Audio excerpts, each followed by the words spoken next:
Hello, everyone, and welcome to From the Tomb Tuesday, where I'll be reading 100 classic books in just a few moments. But right now, I'm going to let people know that I'm streaming, and I'll be right back.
Good old-fashioned reading is coming your way.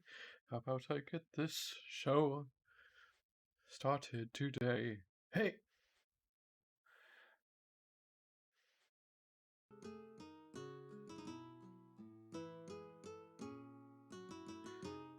Alright, I'm not going to be doing that voice through the whole thing. There's multiple reasons for that. But I will be going ahead and starting into the book. Before we begin, though, as I previously did with the Christmas Carol reading, I will be going into about the author. Mary Shelley. Mary Shelley was born in 1797 to the political philosopher William Godwin. I'm not really sure because I haven't met the person, and the writer Mary Wollstonecraft. Following the death of her mother shortly after her birth, she was brought up by her father and enjoyed a liberal childhood. By the age of 17, she had met and fallen in love with the romantic poet Percy Bysshe Shelley, an admirer admirer of her father's, and began a relationship which would shape her life. Mary's union with Shelley was not easy to start with.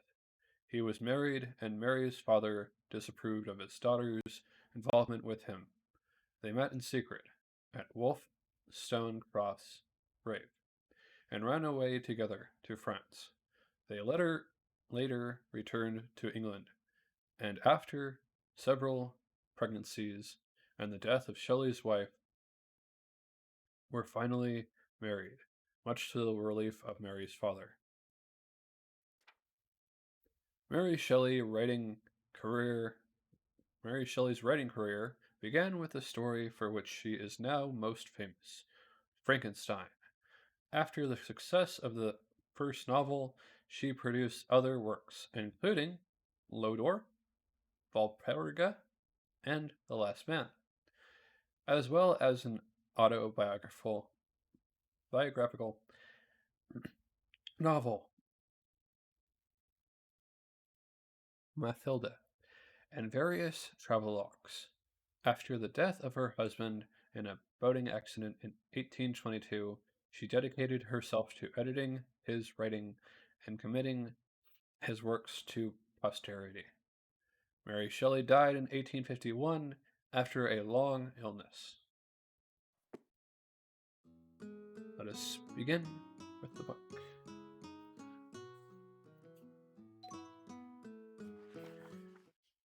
There is one more thing I need to do really quick. One moment.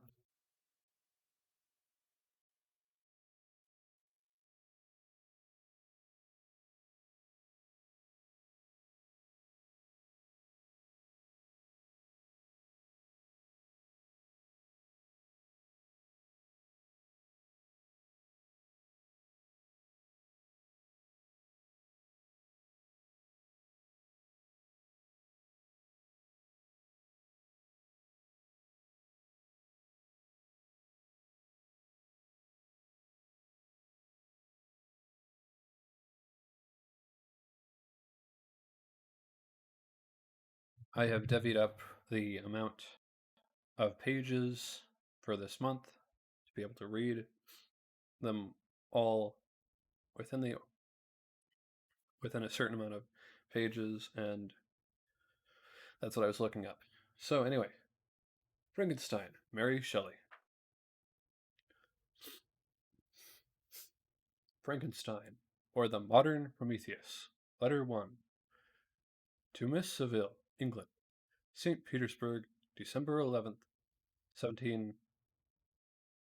You will rejoice to hear that no disaster has accompanied the commencement of an enterprise which you have regarded with such evil forebodings. I arrived here yesterday, and my first task is to assure my dear sister of my welfare and increasing confidence in the success of my undertaking. I am already far north of London, and as I walk in the streets of Petersburg, I feel a cold northern breeze play upon my cheeks, which braces my nerves and fills me with delight. Do you understand this feeling? This breeze which has traveled from the regions toward which I am advancing, gives me a foretaste of those icy climes. Inspirited by this wind of promise, my daydreams become more fervent and vivid. I try in vain to be persuaded that the pole is the seat of frost and desolation. It ever presents itself to my imagination as the region of beauty and delight. There, Margaret, the sun is even vis- forever visible. Its broad disk just skitters, just skittering, uh, just skirting the horizon. Give me a moment while I clean up my glasses.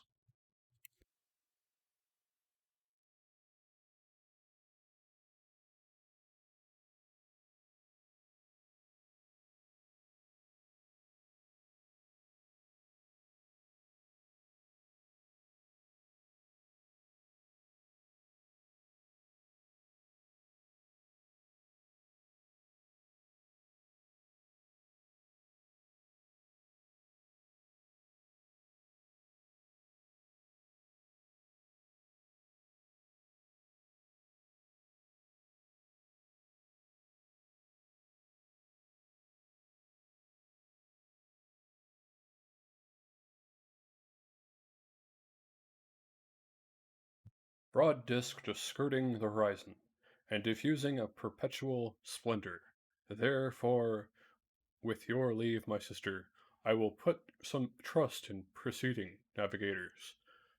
Their snow and frost are banished, and sailing over a calm sea, we may be wafted to a land surpassing in wonders and in beauty, even region hitherto discovered on the habitable globe.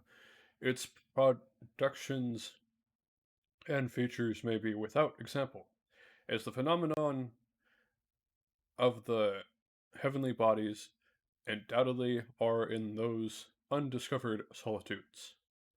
What may be expected in a country of eternal light? I may there discover the wondrous power which attracts the needle, and may regulate 1,000 celestial observations that require only this voyage to render their seemingly eccentric, eccentrics, eccentricities consistent forever. I shall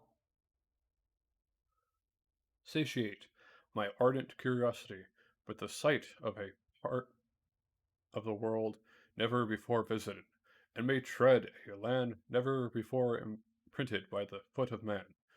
These are my eccentric enticements, and they are sufficient to conquer all fear of danger or death, and to induce me to commence this laborious voyage with the joy a child feels when he embarks in a little boat with his holiday mates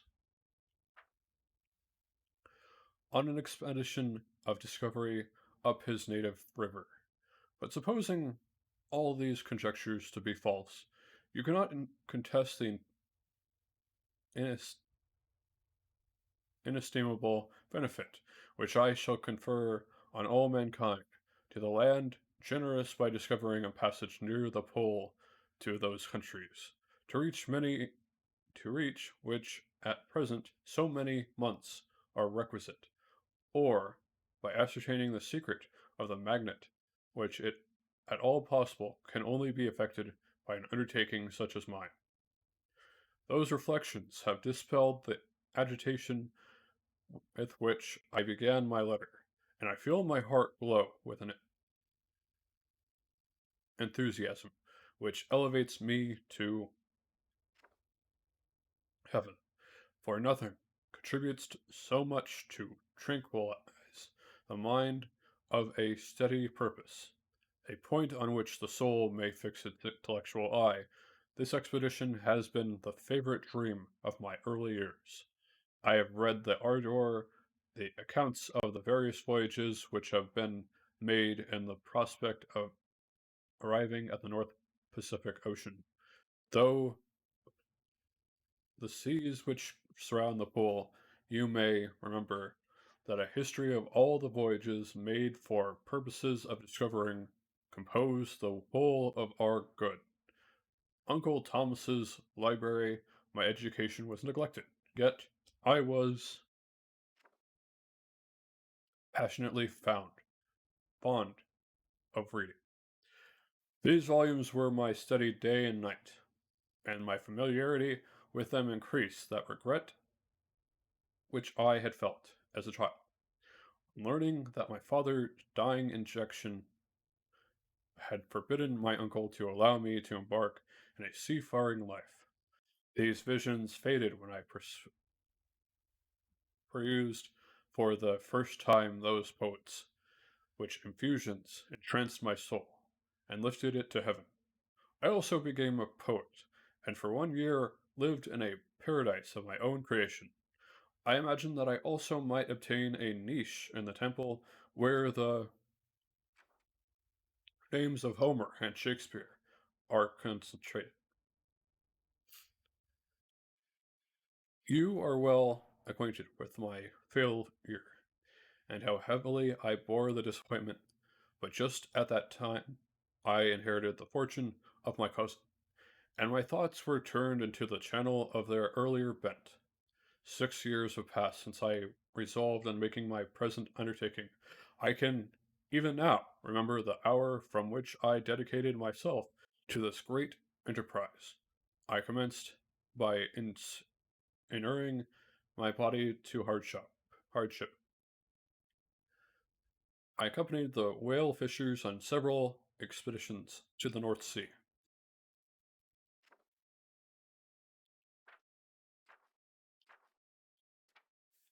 I voluntarily endured cold, famine, thirst, and want of sleep. I often worked harder than the common sailors during the day and devoted my nights to the study of mathematics, the theory of medicine, and those branches of physical science from which a naval adventurer might derive the greatest practical advantage. Twice, I actually hired myself as an undermate in a Greenland whaler and acquired myself to admiration. I must own I felt a little proud when my captain offered me the second dignity in the vessel, and entreated me to remain with the greatest earnestness. So valuable did he consider my services. And now, dear Margaret, do I not deserve to accomplish some great purpose?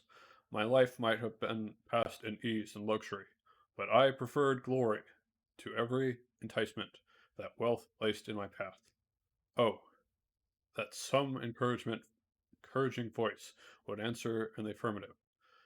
My courage and my resolution infirm, but my hopes fluctuated and my spirits are often depressed. I am about to process on a long and difficult voyage, the emergencies of which will demand all my fortitude. I am required not only to raise the spirits of others, but sometimes to sustain my own when theirs are failing. This is the most favorable period for traveling in Russia. They fly quicker over the snow in their sledges. The motion is pleasant, and in my opinion, far more agreeable than that of an English stagecoach. The cold is not expensive if you are wrapped in furs, a dress which I have already adopted, for there is a great difference between walking the deck and remaining seated motionless for hours when no exercise prevents the blood from testing. Okay, just want to make sure that my audio was actually freezing in your veins. I have no ambition to lose my life on the post road between St. Petersburg and Archangel. I shall depart for the latter town in a fortnight or 3 weeks, and my intention is to hire a ship there, which can easily be done by paying the insurance for the owner, and to engage as many sailors as I think necessary, among those who are accustomed to the whale fishing. I do not instead I do not intend to sail until the month of June. And when shall I return? Ah, dear sister, how can I answer this question? If I succeed, many, many months, perhaps years, will pass before you and I meet again. If I fail, you will never see me again, soon or never. Farewell, my dear, excellent Margaret. Heaven shower down blessings on you, and save me that I may again and again testify my gratitude for all your love and kindness. Your brother, R. Walton. That was a different reader. Letter 2. To Miss Seville, England, Archangel, March 28th, 17.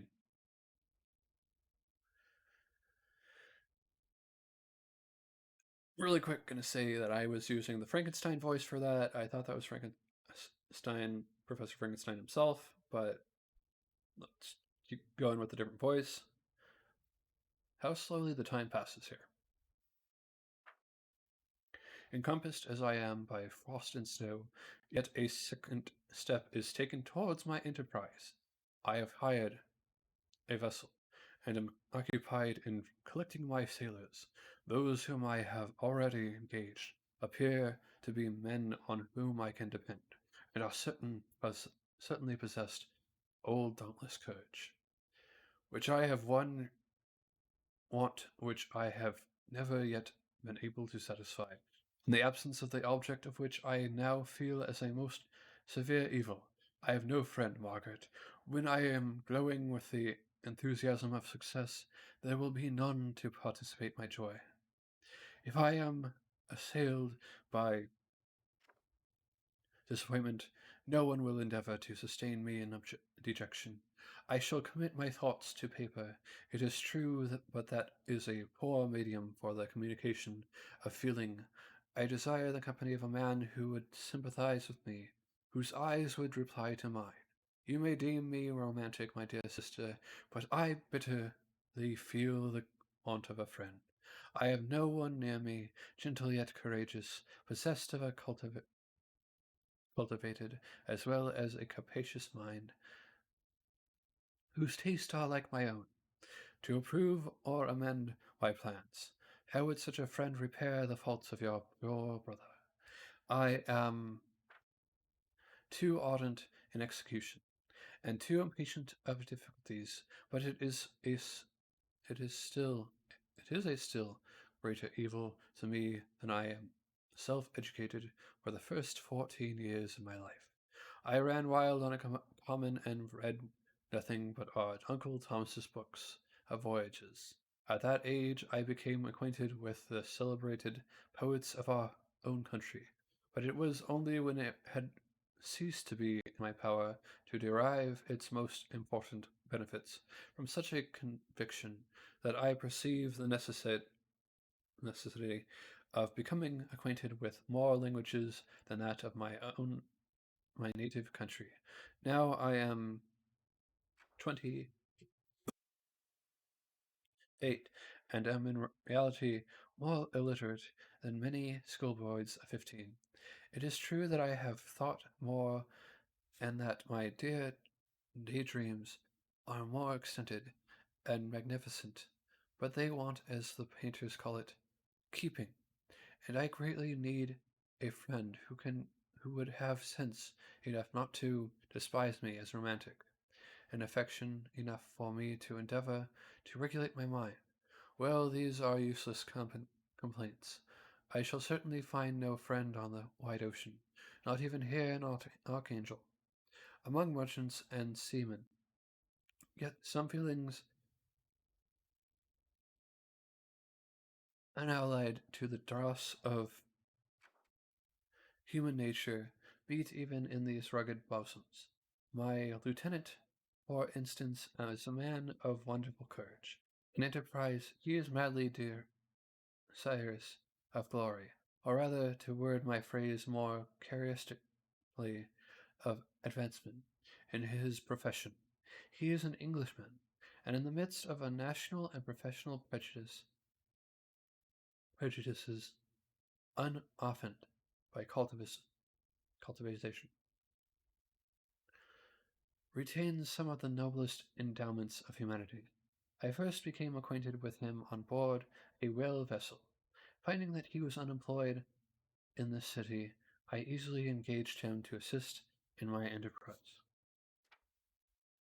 The master is a person of an excellent disposition, and is remarkable in the ship for his gentleness and his mildness of his discipline.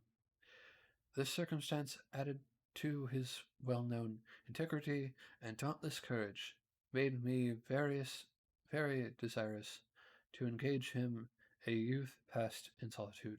My best years spent under your gentle and feminine fosterage has so refined the groundwork of my character that I cannot overcome an intense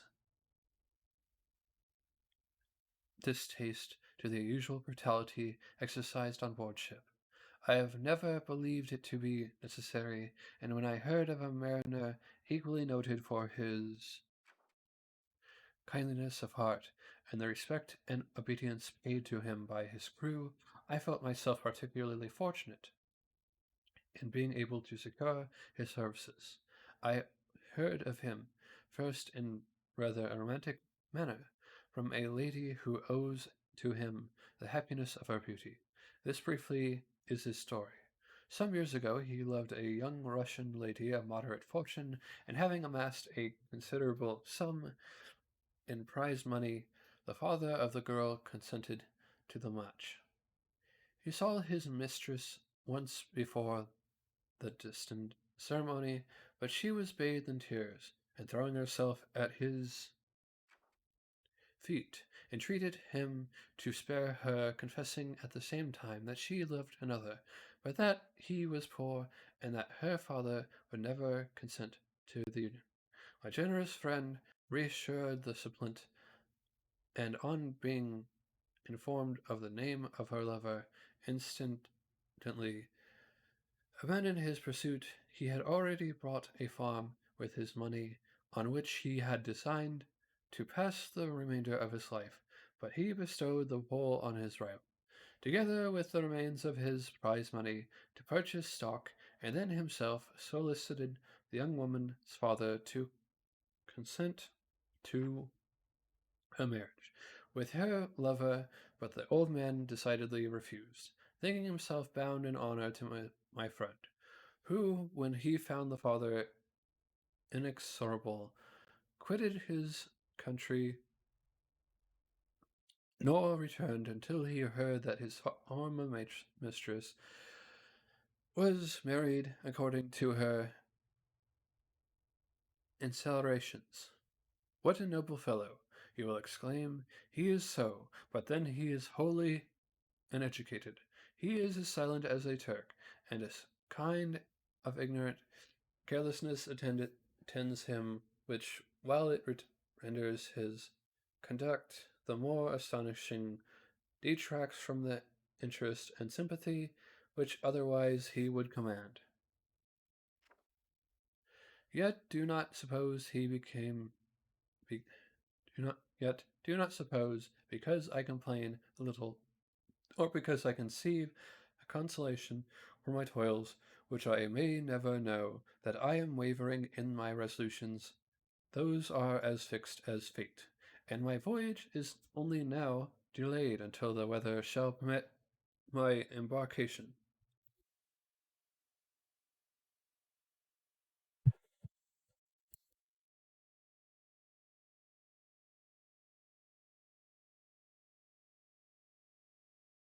The winter has been dreadfully severe, but the spring promises well, and it is considered as a remarkably early season, so that perhaps I may sail sooner than I expected.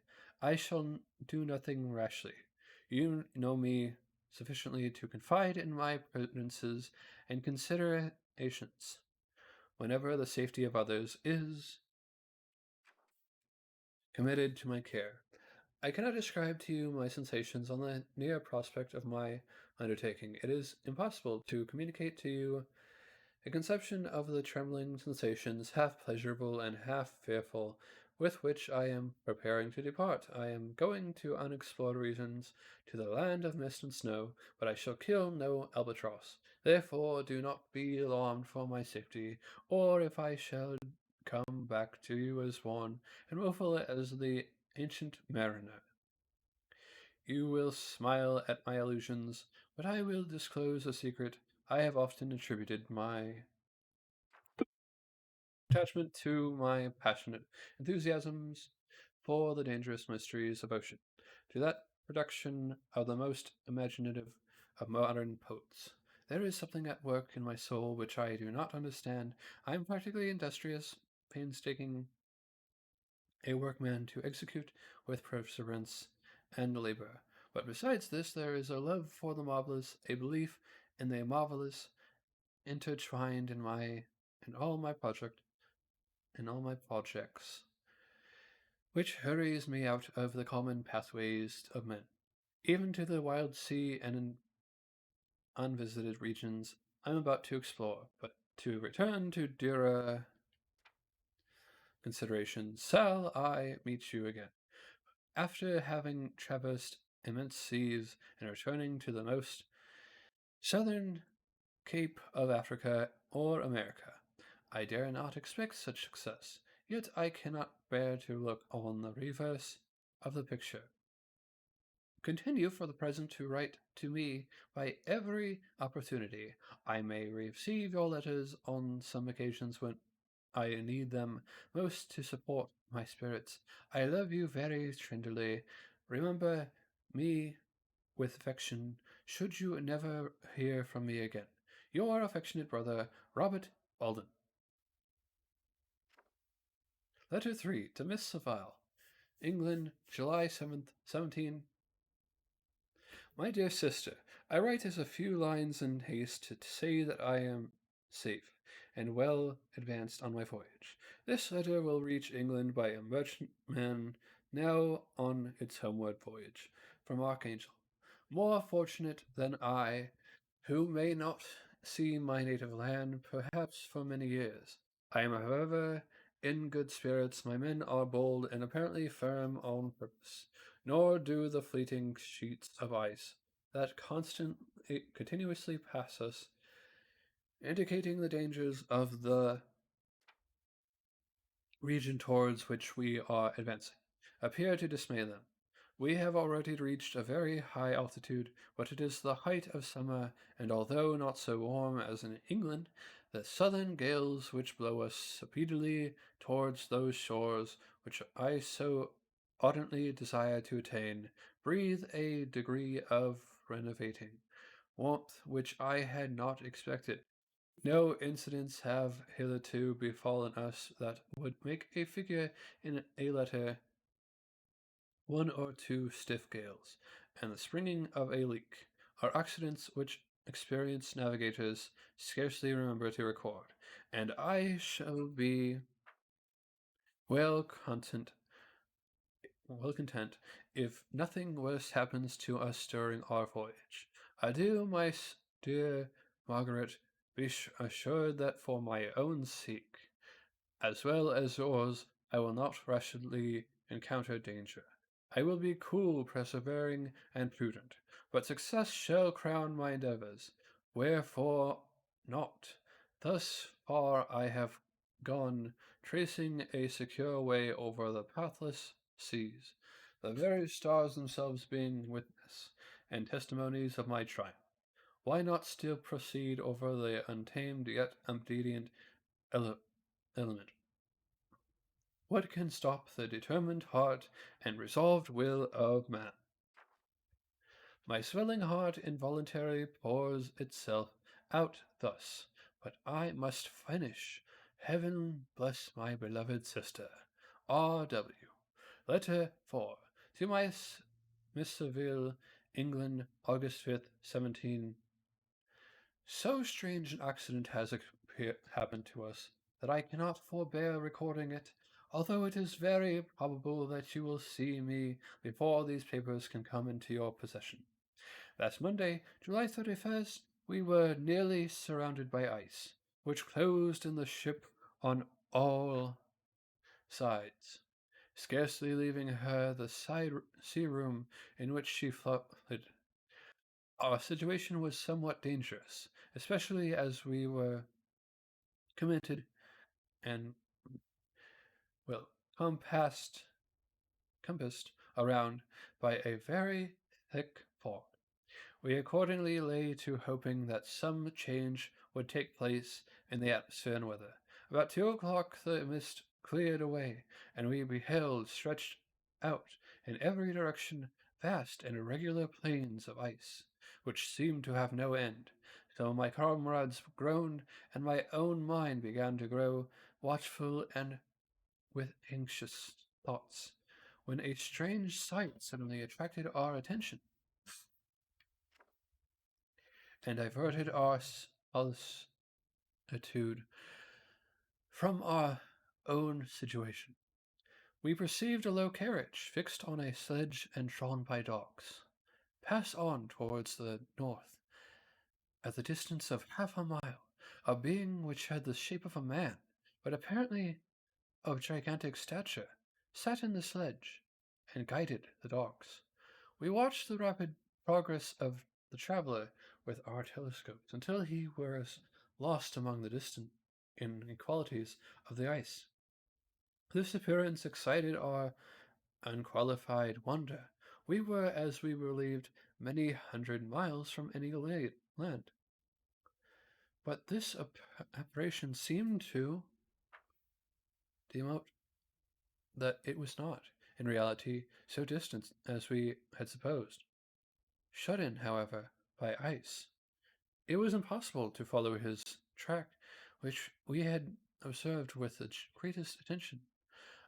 About 2 hours after this occurrence, we heard the ground seize, and before night the ice broke and freed our ship.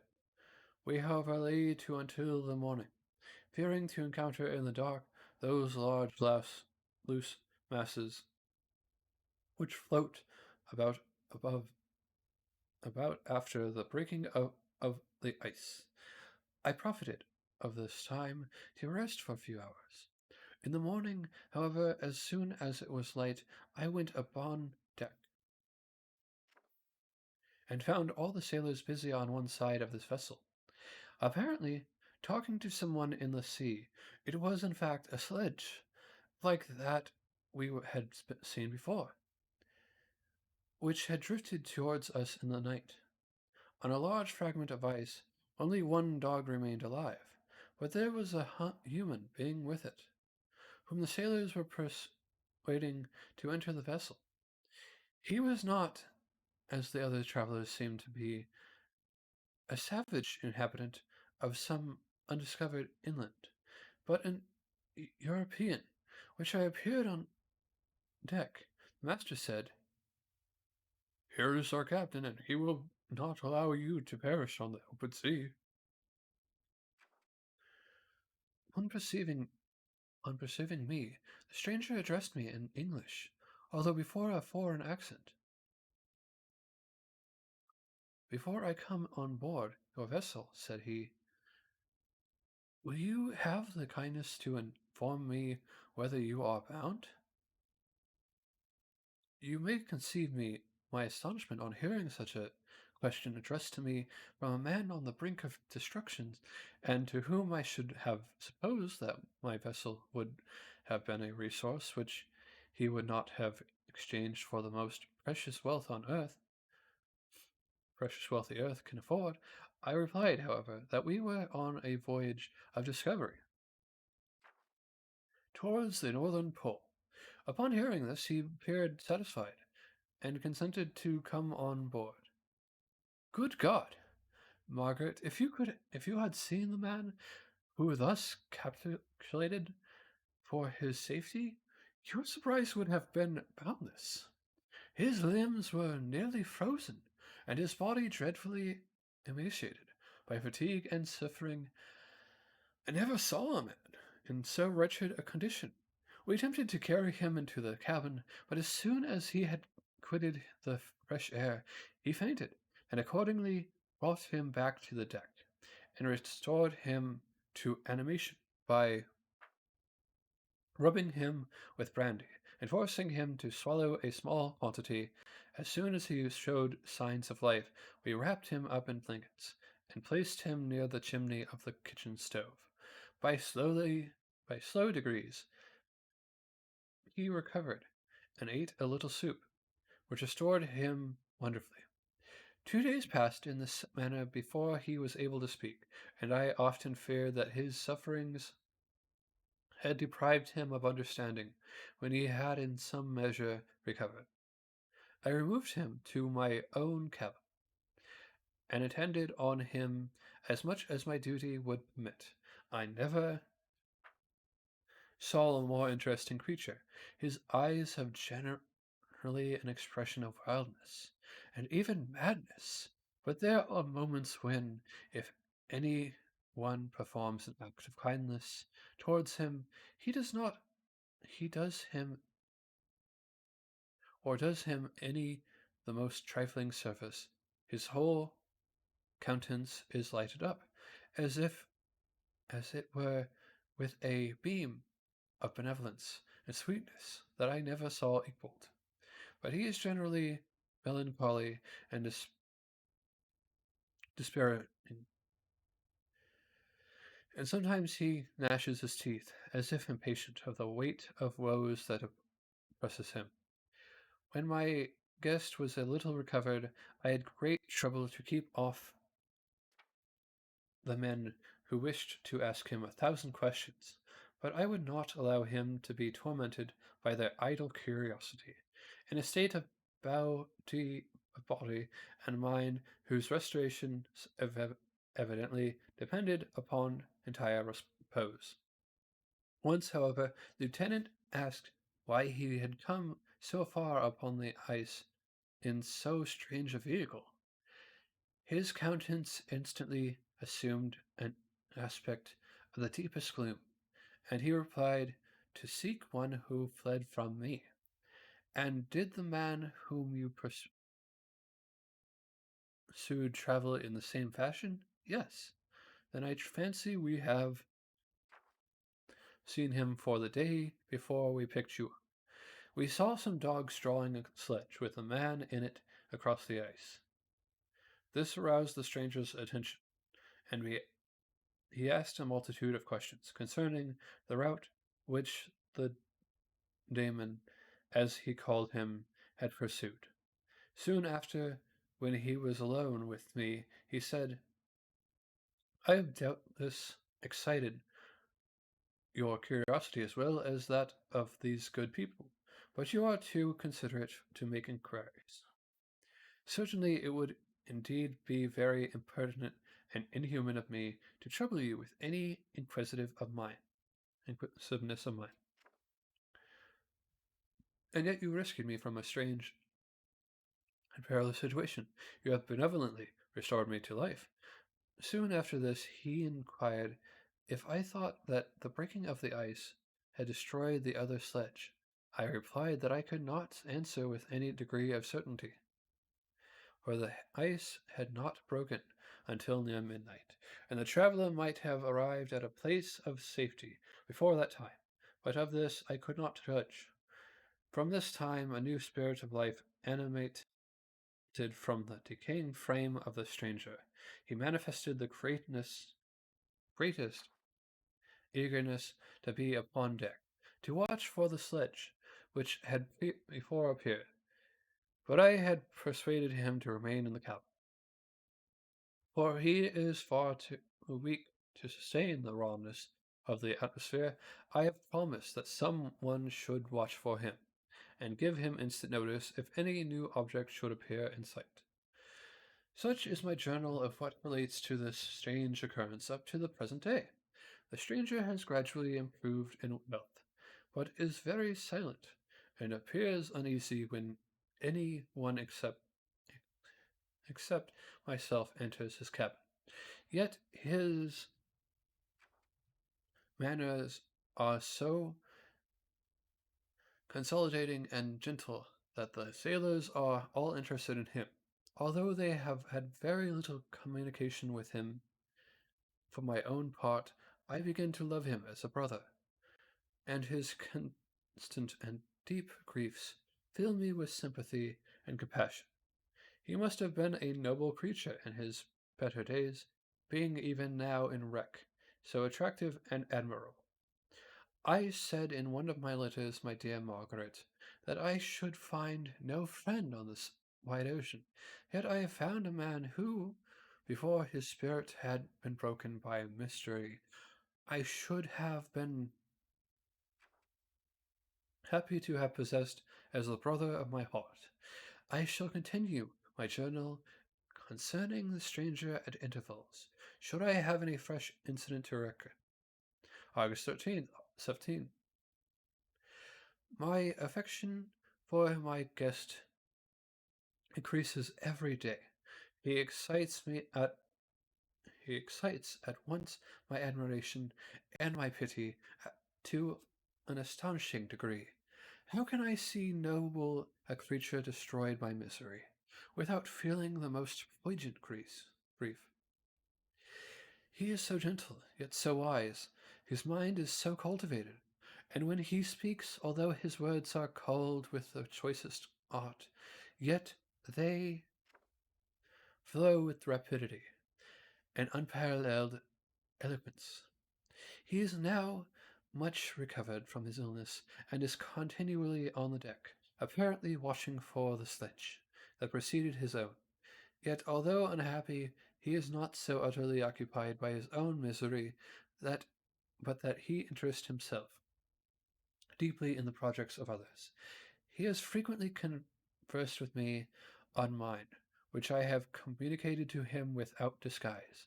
He entered attentively into all my arguments in favor of my eventual success, and into every moment detail of the measures I had taken to secure it. I was easily led by the sympathy which he invicted to me, the language of my heart, to give utterance to the burning ardor of my soul, and to say with all the fervor that warmed me how gladly I would sacrifice my fortune, my existence, my every hope to the furtherance of my enterprise. One man's life or death were but a small price to pay for the requirement of the knowledge which I sought, for the dominion I should acquire and transmit over the elemental foes of our race. As I spoke, a dark gloom spread over my listener's countenance. At first I perceived that he tried to suppress his emotion. He placed his hands before his eyes, and my voice quivered and failed me as I beheld tears trickle fast from between his fingers. A groan burst from his heaving breast. I paused at length. He spoke in broken accents. Unhappy man, do you share my madness? Have you drank also of the intoxicating draught? Hear me, let me reveal my tale, and you will dash the cup from your lips. Such words, you may imagine, strongly excited my curiosity, but the paroxysm of grief that had seized the stranger overcame his weakened powers, and many hours of repose and tranquil conversations were necessary to restore his composure.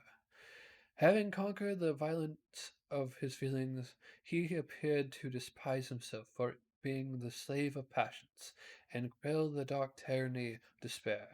He led me again to converse concerning myself personally. He asked me the history of my earlier years. The tale was quickly told, but it awakened various trains of reflection. I spoke of my desire of finding a friend, of my thirst for a more intimate sympathy with a fellow mind than had ever fallen to my lot, and expressed my conviction that a man would best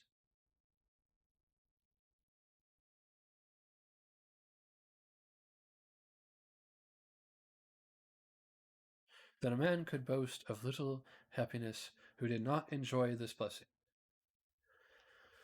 I agree with you, replied the stranger. We are unfashioned creatures, but half made up if one wiser, better, dearer than ourselves. Such a friend ought to be. Do not lend his aid to perfectionate our weak and faulty natures. I once had a friend, the most noble of human creatures, and an entitlement and am entitled, therefore, to judge respecting friendships. You have hope and the world before you, and have no cause for despair. But I have lost everything, and cannot begin life anew.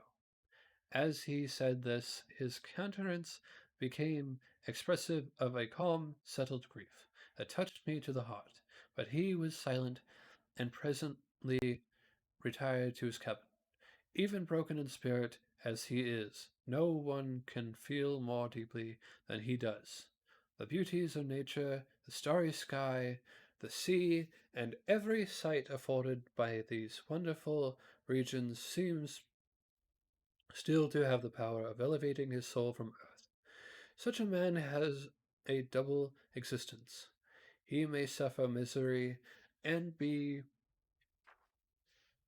overwhelmed by disappointments. Yet, when he has retired into himself, he will be like a celestial spirit that has a hollow halo around him. Within those circles, no grief or folly ventures. Will you smile at my enthusiasm I express concerning this divine wanderer? You would not if you saw him. You have been tutored and refined by books and retirement from the world, and you are therefore somewhat fastidious. But this only renders reader but this only renders you the more fit to appreciate the extraordinary merits of this wonderful man. Sometimes I have endeavored to discover what quality it is which he possesses that elevates him so immeasurably above any other person I ever knew. I believe it to be intuitive discernment, discernment, a quick but never failing power of judgment, a penetration into the cause of things, unequaled for clearness and precision. Add to this a facility of expression, and a voice whose varied intonations are soul subduing music. August 19th, 17. Yesterday the stranger said to me, You may easily perceive, Captain Walton, that I have suffered great and unparalleled misfortune. I have determined at one time that the memory of these evils should die with me, but you have won me to alter my determination. You seek for knowledge and wisdom, as I once did, and I ardently hope that the gratification of your wishes may not be a serpent to tossing to sting you, as mine has been. I do not know that the relation of my disasters may be useful to you. Yet I reflect that you are pursuing the same course, exposing yourself to the same dangers which I have rendered me what I am. I imagine that you may deduce an apt moral from my tale, one that may direct you if you succeed in your undertaking, and console you in case of failure. Prepare to hear of occurrences which are usually deemed marvelous. Were we among the tamer senses of nature, I might fear to encounter your unbelief, perhaps your ridicule, but many things will appear possible in these wild and mysterious regions, which would provoke the laughter of those unacquainted with the ever varied powers of nature.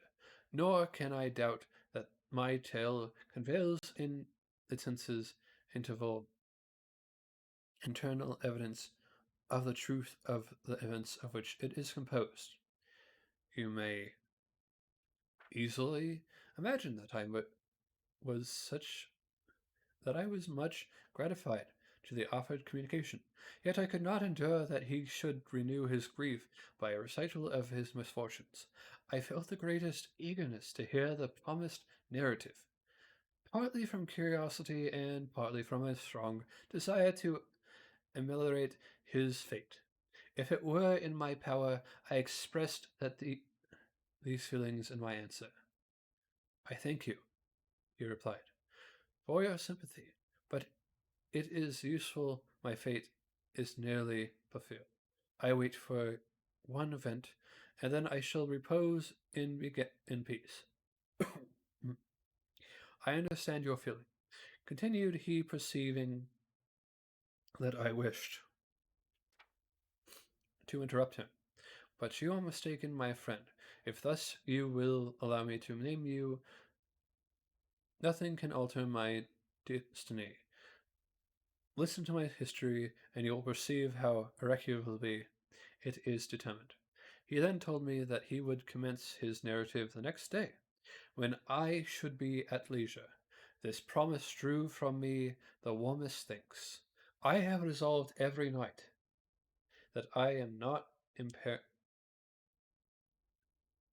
imperatively occupied by my duties to record as nearly as possible in his own words what he has related during the day.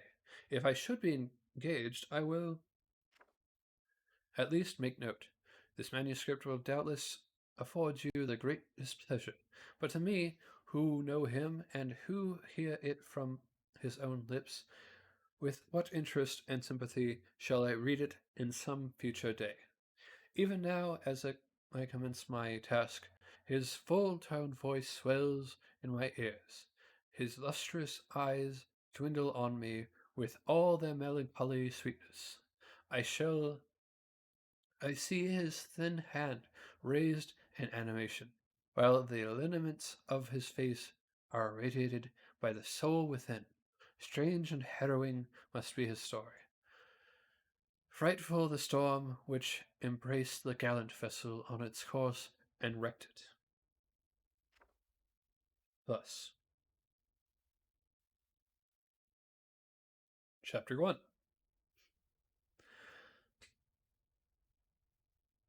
I am by birth a Genovese, and my family is one of the most distinguished of that republic. My ancestors have been for many years councillors and syndicates, and my father had filled several public situations with honor and reputation. I'm starting to think that this is Frankenstein now. Reading. Um, anyway, he was respected by all who knew him. Yep. For his integrity and indefatigable attention to public business. He passed his younger days perpetually occupied by the affairs of his country. A variety of circumstances had prevented his marrying early, nor was it until the decline of life that he became a husband and the father of a family. As the circumstances of his marriage illustrate his character, I cannot refrain from relating them. One of his most intimate friends was a merchant, who was from a flourishing estate fell through numerous mischances into the poverty. This man, whose name was Buford, was of a poor and unbending disposition, and could not bear to live in poverty and oblivion in the same country where he had formerly been distinguished. For his rank and magnificence, having paid his debts, therefore, in the most honorable manner, he retreated with his daughter to the town of Lucrane, where he lived unknown and in wretchedness. My father loved Buford with the truest friendship, and was deeply grieved by his retreat in these unfortunate circumstances. He bitterly deplored the false pride which led his friend to a conduct so little worthy of the affection that united them, he lost no time in enduring to seek him out, with the hope of persuading him to begin the world again. Though his credit and assistance, Buford had taken effectual measures to conceal himself, and it was 10 months before my father discovered his abode. Overjoyed at this discovery, he hastened to the house, which was situated in a mean street near the roads. But when he entered, misery and despair alone welcomed him. Buford had saved but a small sum of money from the wreck of his fortunes, but it was sufficient to provide him with sustenance. For some months he in the meantime had hoped to procure some respectable employment in a merchant's house. The interval was, consequently, spent in action. His grief only became more deep and rankling when he had leisure for reflection, and at length it took so fast hold of his mind that at the end of 3 months he lay on a bed of sickness, incapable of any exertion. His daughter attended him with the greatest tenderness, but she saw with despair that their little fund was rapidly decreasing, and that there was no other prospect of support. But Caroline Burford possessed a mind of an uncommon mold, and her courage rose to support her in her adversity. She procured plain work, she plaited straw, and by various means contrived contrived to earn a pittance, scarcely sufficient to support life. Several months passed in this manner. Her father grew worse. Her time was more entirely occupied in tending him. Her means of subsistence decreased, and in the 10th month her father died in her arms, leaving her an orphan and a beggar. This last blow overcame her, and she knelt by Buford's coffin, weeping bitterly. When my father entered the ch- when my father entered the chamber, he came like a protecting spirit to the poor girl, who committed herself to his care. And after the internment of his friends, he conducted her to Geneva, and placed her under the protection of a relation. 2 years after this event, Caroline became his wife. There was a considerable difference between the ages of my parents, but this circumstance seemed to unite them, only closer in bonds of devoted affection. There was a sense of justice in my father's upright mind, which rendered it necessary that he should approve highly of to love strongly. Perhaps during former years he suffered from the late discovered unworthiness of one beloved, and so was disposed to set a greater value on tried worth. There was a show of gratitude and worship in his attachment to my mother, differing wholly from the doting fondness of age, for it was inspired by reverence for his virtues, and a desire to be the means of, in some degree, recompensating her for the sorrows she had exhausted and endured, but which gave inexpressible grace to his behavior to her. Everything was made to yield to her wishes, and her convenience he strove to shelter her as a fair exotic is sheltered by the garter from every rougher wind, and to surround her with all that could tend to excite pleasure emotion in her soft and benevolent mind. Her health, and even the tranquillity of her hitherto constant spirit, had been shaken by what she had gone through. During the 2 years that had elapsed previous to their marriage, My father had gradually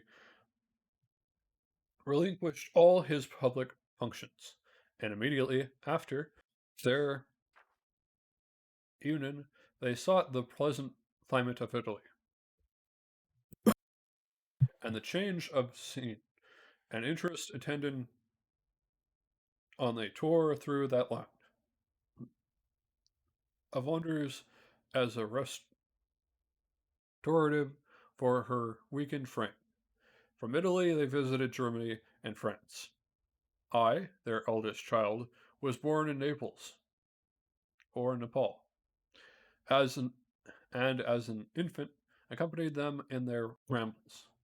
I remained for several years their only child, but as they were attached to each other, they seemed to draw inexhaustible stores of affection from a very mine of love, to bestow them upon me. My mother's tender caresses, and my father's smile of benevolent pleasure, while regarding me, are my favorite, my first recollections. I was their plaything and their idol, and something better, their child, the innocent and helpless creature bestowed on them by heaven, whom to bring up to good, and whose future lot it was in their hands to direct to happiness or misery, according as they fulfilled their duties toward me. With this deep consciousness of what they owed towards the being to which they had given life, added to the active spirit of tenderness that animated both, it may be imagined that while during every hour of my infant life I received a lesson of patience, of charity, and of self control, I was so guided by a silken cord that all seemed but one train of enjoyment to me. For a long time I was their only care. My mother had much desired to have a daughter, but I continued their single offspring. When I was about 5 years old, while making an excursion beyond the frontiers of Italy, they passed a week on the shores of the Lake of Como. Their benevolent disposition often made them enter the cottages of the poor. This, to my mother, was more than a duty. It was a necessity, a passion. Remembering that she had suffered and how she had been relieved for her act in her turn, the guardian angel to the afflicted. During one of their walks, a poor cot in the foldings of a veil attracted their notice as being singularly discon- disconsolated, while the number of half clothed children gathered about it spoke of penury. In its worst shape, one day, when my father had gone by himself to Milan, my mother, accompanied by me, visited this abode. She found a peasant and his wife, hard working, bent down by care and labor, distributing a scanty meal to 5 hungry babies. Among these, there was one which attracted my mother far above all the rest. She appeared of a different stock. The four others were darkened, hardly little vagrants, hardy little vagrants. This child was thin and very fair. Her hair was the brightest living gold, and despite the poverty of her clothing, seemed to set a crown of distinction on her head. Her brow was clear and ample, her blue eyes cloudless, and her lips and the moulding of her face so expressive of sensibility and sweetness that none could behold her without looking on her as a distinct species, a being heaven sent, and bearing a celestial stamp in all her features. The peasant woman, perceiving that my mother fixed eyes of wonder and admiration on this lovely girl, eagerly communicated her history. She was not her child, but the daughter of a Maltese nobleman. Her mother was a German and had died on giving her birth. The infant had been placed with these good people to nurse. They were better off then. They had not been long married, and their eldest child was but just born. The father of their charge was one of those Italians, nursed in the memory of the antique glory of Italy, one among the Schiavo Agnor Fremente, who exerted himself to obtain the liberty of his country. He became the victim of its weakness, whether he had died or still lingered in the danger in the dungeons of Austria was not known. His property was confiscated. His child became an orphan and a beggar. She continued with her foster parents and bloomed in their rude abode. Fairer than a garden rose among it, dark-leaved brambles. When my father returned from Milan, he found playing with me in the hall of our villa a child fairer than pictured cherub, a creature who seemed to shed radiance from her looks, and whose form and motions were lighter than the chamois of the hills. The apparition was soon explained. With his permission, my mother prevailed on her rustic guardians to yield their charge to her. They were fond of the sweet orphan. Her presence had seemed a blessing to them, but it would be unfair to her to keep her in poverty and want. When Providence afforded her such powerful protection, they consulted their village priest, and the result was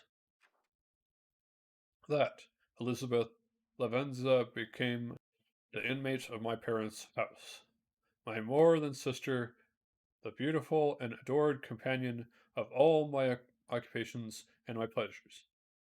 Everyone loved Elizabeth. The passionate and almost reverential attachment with which all regarded her became, while I shared it, my pride and my delight on the evening previous to her being brought to my home. My mother had said playfully, I have a pretty present for my Victor tomorrow. He shall have it. And when on the morrow she presented Elizabeth to me as her promised gift, I, with childish seriousness, interpreted her words literally, and looked upon Elizabeth as mine to protect, love, and cherish. All praises bestowed on her I received as made to a possession of my own. We called each other familiarly by the name of cousin. No word, no expression could body forth the kind of relation in which she stood to me. My more than sister, since till death she was to be mine only. Chapter 2. We were brought up together. There was not quite a different, quite a year difference in our ages. I need not say that we were strangers to any species of union or dispute. Harmony was the soul of our companionship, and the diversity and contrast that subsided in our characters drew us nearer together. Elizabeth was of a calmer and more concentrated disposition, but with all my ardor, I was capable of a more intense application and was more deeply smitten with a thirst of knowledge. She busied herself with following the serial creations of the poets, and in the majestic and wondrous scenes which surrounded our Swiss home, the sublime shapes of the mountains, the changes of the seasons, tempest and calm, the silence of winter, and the life and turbulence of our alpine summers. She found ample scope for admiration and delight, which my which my companion contemplated with a serious and satisfied spirit. The magnificent appearances of things, I delighted in investigating their causes.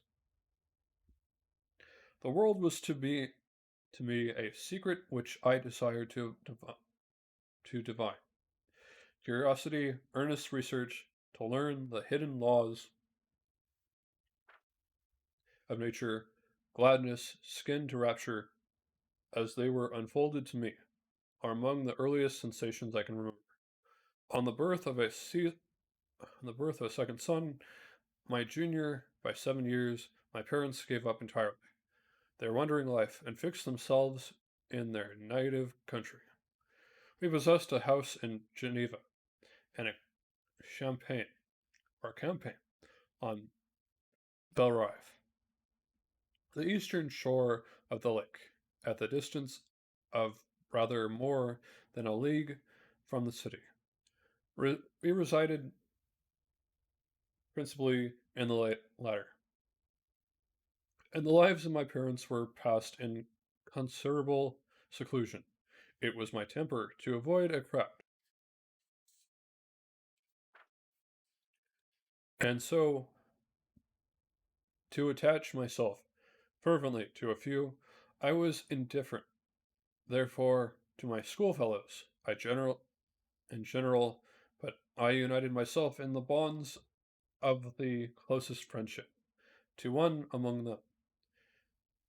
Henry Clerval was the son of a merchant of Geneva. He was a boy of singular talent and fancy. He loved enterprise, hardship, and even danger, for its own sake. He had deeply read in books of chivalry and romance. He composed heroic songs and began to write many a tale of enchantment and knightly adventure. He tried to make us act plays and to enter this masquerade in which the characters were drawn from the heroes of Roncesvalles, of the Round Table of King Arthur, and the chivalrous train who shed their blood to redeem the holy sepulchre from the hands of the infidels. No human being could have possessed a happier childhood than myself. My parents were possessed by the very spirit of kindness and indulgence.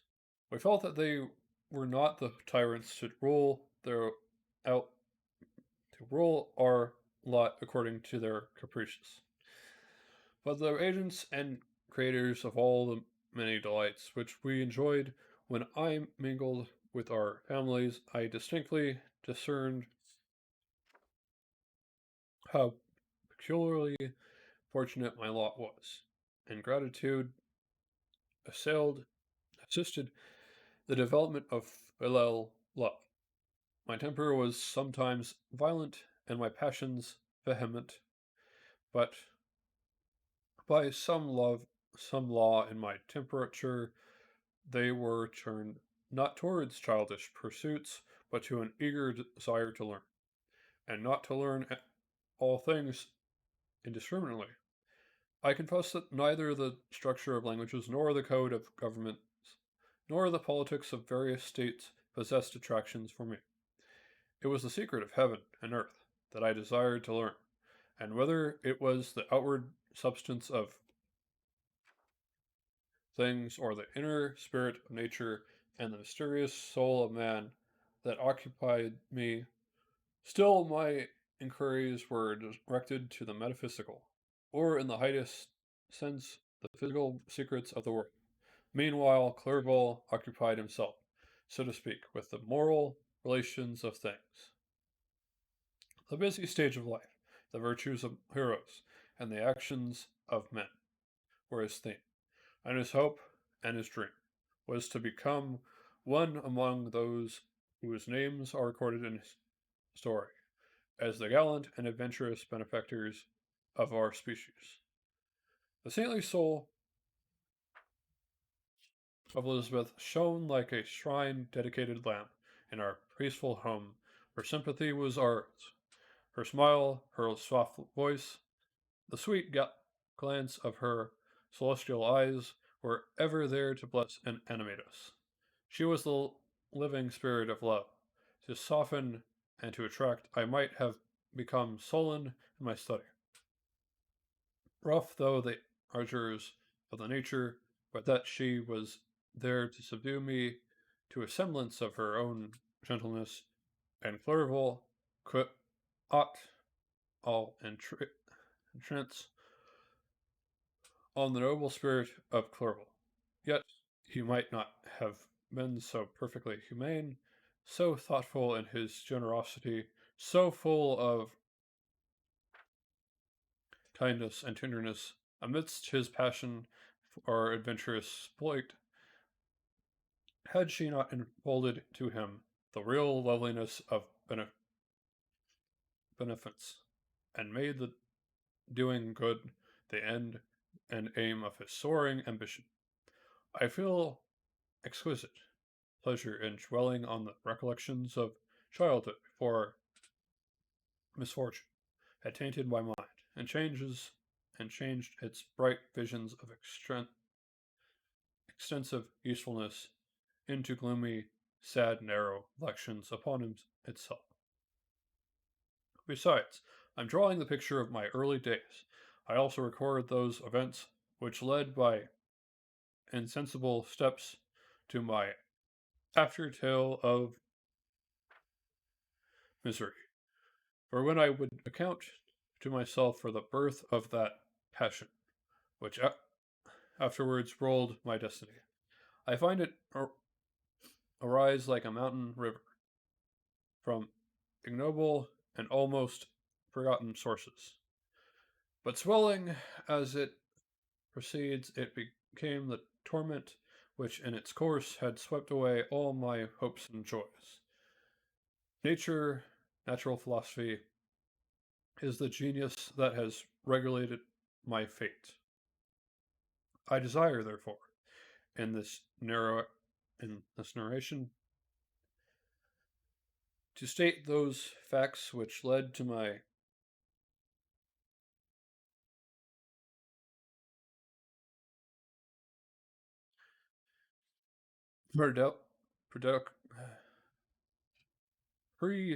predilection for that science which when I was 13 years of age. We all went on a party of pleasure to the baths near Thonon.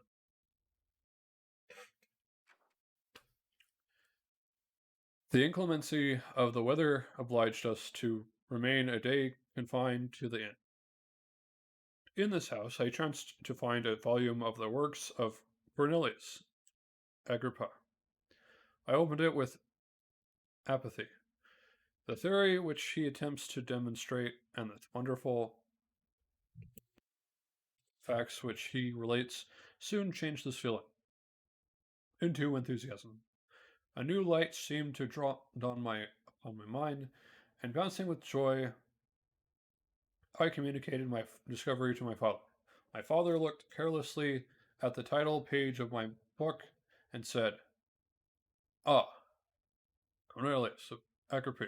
Ah, my dear Victor, do not waste your time upon this. It is sad trash." If instead of this remark my father had taken the pains to explain to me that the principles of Agrippa had been entirely exploded and that a modern system of science had been introduced which possessed much greater powers than the ancient, because the powers of the latter were chimerical, while those of the former were real and practical. Under such circumstances, I should certainly have thrown Agrippa aside, and have contented my imagination, warmed as it was, by returning with greater ardor to my former studies. It is even possible that the train of my ideas would never have received the fatal impulse that led to my ruin. But the cursory glance my father had taken of my volume by no means assured me that he was acquainted with its contents, and I continued to read with the greatest avidity. When I returned home, my first care was to procure the whole works of this author, and afterwards of Pericles and Albertus Magnus. I read and studied the wild fantasies of these writers with delight. They appeared to me treasures known to few beside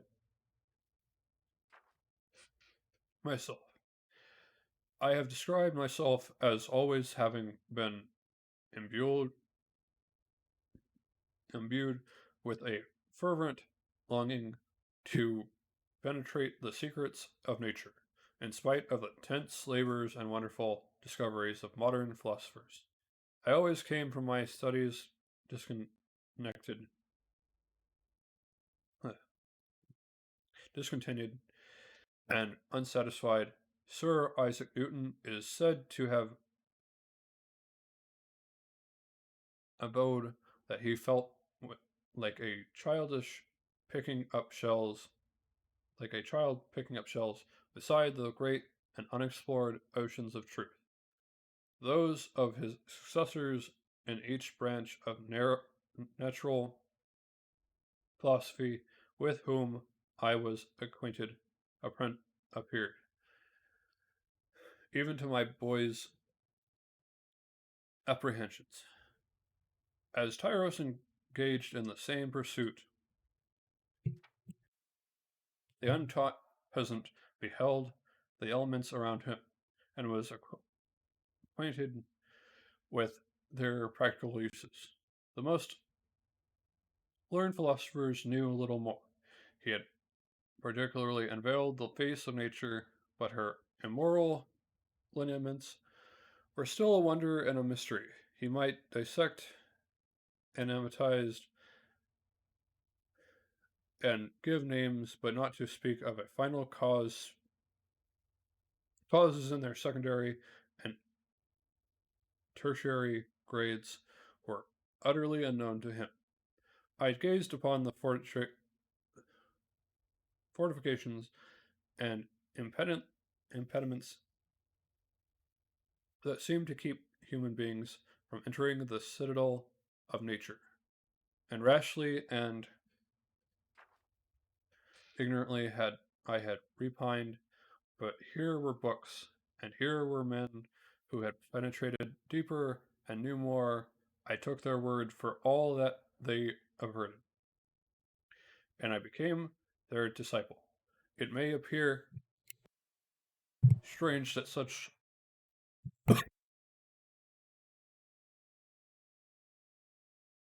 should arise in the 18th century, but while I followed the routine of education in the schools of Geneva, I was to a great degree self taught with regard to my favorite studies.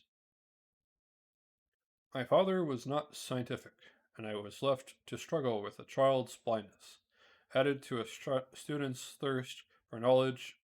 Under the guidance of my new prospectors, I entered with the greatest diligence into the search of the philosopher's stone and the elixir of life, but the latter soon obtained my undivided attention. Wealth was an inferior object, but what glory would attend the discovery if I could banish disease from the human frame and render man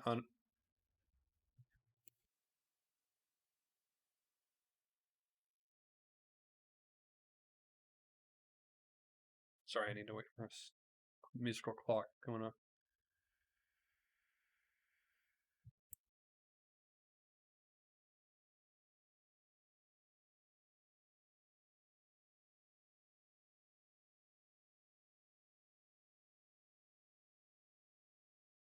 Invulnerable to but a violent death.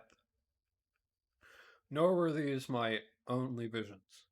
The raising of ghosts and devils was a promise liberally accorded by my favorite authors, the fulfillment of which I most eagerly sought. And if my incantations were always unsuccessful, I attributed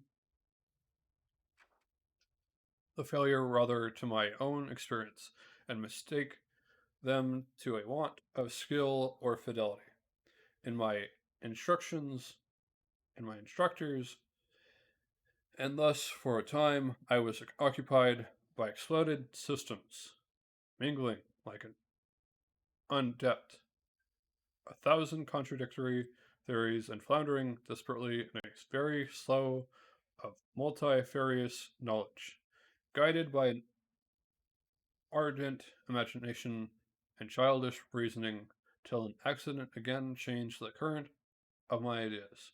When I was about 15 years old, we had retired to our house near Belrive, when we witnessed a most violent and terrible thunderstorm. It was advanced from behind. Advan- yeah. The mountains of Juro, and the thunder burst at once with frightful loudness from various quarters of the heavens. I remained while the storm lasted, watching its progress with curiosity and delight.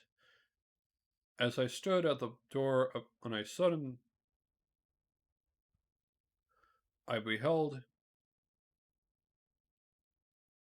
a stream of fire issue from the old and beautiful oak, which stood about 20 yards from our house. And so soon as the dazzling light vanished, the oak had disappeared, and nothing remained but a blasted stump. When we visited it the next morning, we found the tree shattered in a singular manner.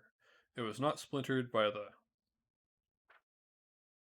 shock, but entirely reduced to thin ribbons of wood.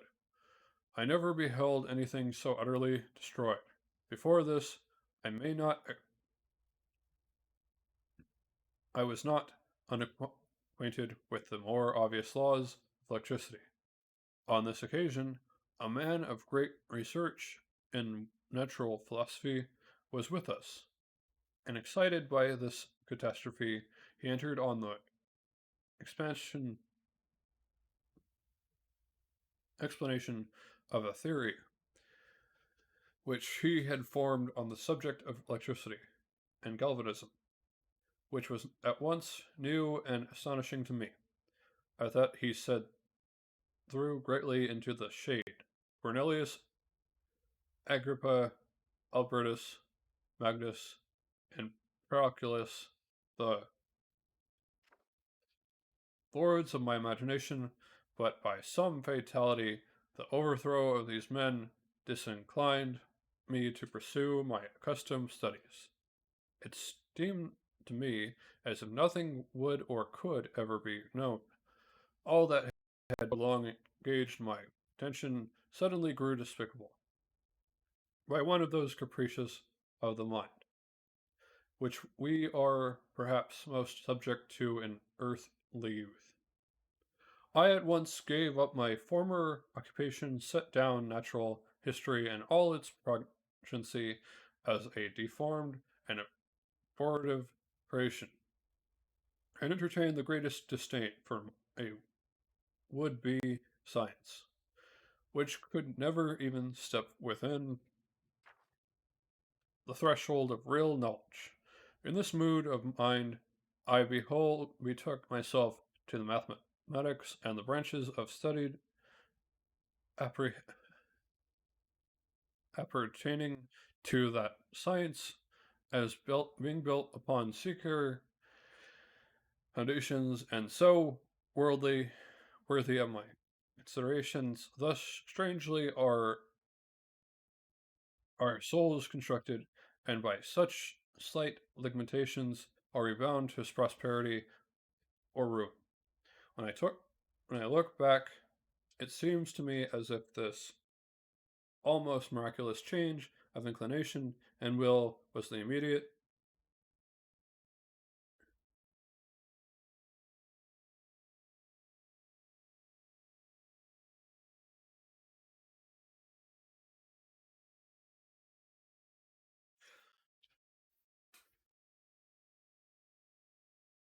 suggestion of the guardian angel of my life, the last effort made by the spirit of preservation to avert the storm that was even then hanging in the stars and ready to envelop me. Her victory was announced by an unusual tranquility and gladness of soul, which followed the relinquishing of my ancient and latterly tormenting studies. It was thus that I was to be taught to associate evil with their prosecution, happiness with their disregard. It was a strong effort of the spirit of good, but it was ineffectual. Destiny was too prudent, and her immovable laws had decreased my utter and terrible destruction. Chapter 3. Can I get something to drink? Give me a second.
Chapter 3.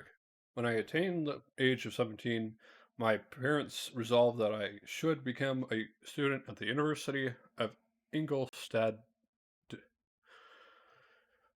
I had hitherto attended the schools of Geneva, but my father thought it necessary for the completion of my education that I should be made acquainted with other customs than those of my native country.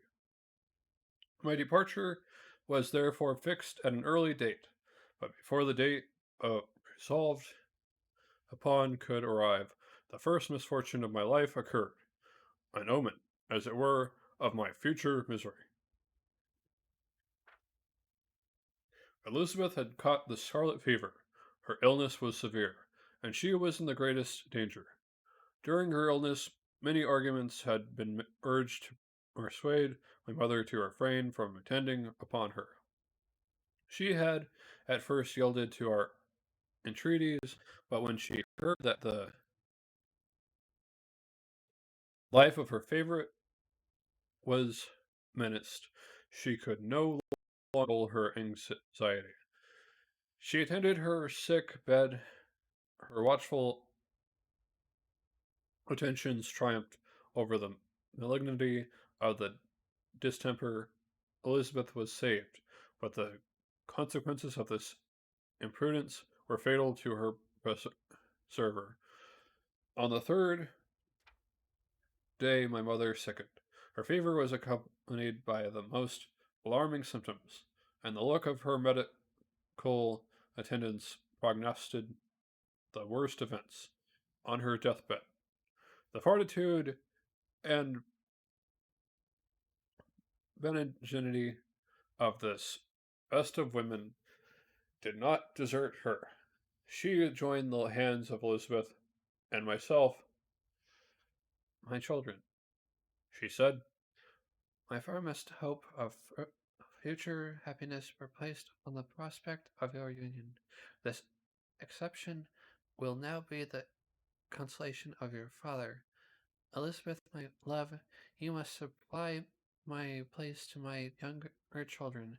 Alex, I regret that I am taken from you, and happy and beloved as I have been, is it not hard to quit you all? But these are not thoughts befitting of me. I will endeavor to rein myself cheerful to a thought, and will indulge a hope of meeting you in another world. She died calmly, and her countenance expressed affection, even in death. I need not describe the feelings of those whose dearest ties are rent by that most irrepressible evil, the void that presents itself to the soul, and the despair that is exhibited on the countenance. It is so long before the mind can persuade itself that she, whom we saw every day, and whose very existence appeared a part of our own, can have departed for it ever, that the brightness of a beloved eye can have been extinguished, and the sound of a voice so familiar and dear to the heart can be hushed, never more to be heard. These are the reflections of the first days, but when the lapse of time proves the reality of the evil, then the actual bitterness of grief commences. Yet from whom has not that rude hand rent away from some dear connection? And why should I describe a sorrow which all have felt and must feel? The time at length arrives when grief is rather an indulgence than a necessity, and the smile that plays upon the lips, although it may be deemed a sacrilege, is not banished. My mother was dead, but we had still duties which we ought to perform. We must continue our course with the rest and learn to think ourselves fortunate whilst our remains whilst one remains whom the spoil has not seized. My departure for Ingolstadt, which had been deemed deferred by these events, was now again determined upon. I obtained from my father a respite of some weeks. It appeared to me sacrilege so soon to leave the repose skin to death of the house of mourning, and to rush into the thick of life.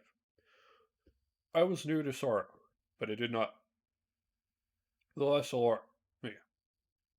I was unwilling to quit the sight of those that remained to me, and above all, I desired to see my sweet Elizabeth in some degree consoled. She indeed veiled herself grief, and strove to act the comforter to us all.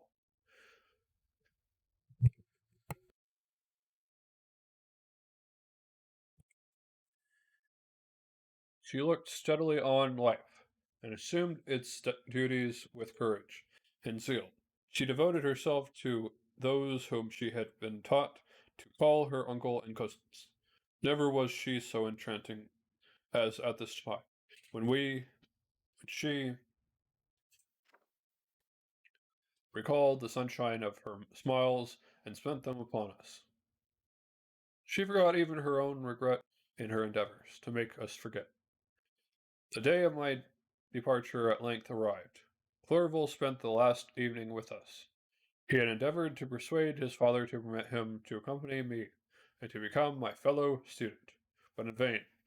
His father was a narrow-minded trader, and saw idleness and ruin in the aspirations and ambition of his son. Henry deeply felt the misfortune of being debarred from a liberal education. He said little, but when he spoke,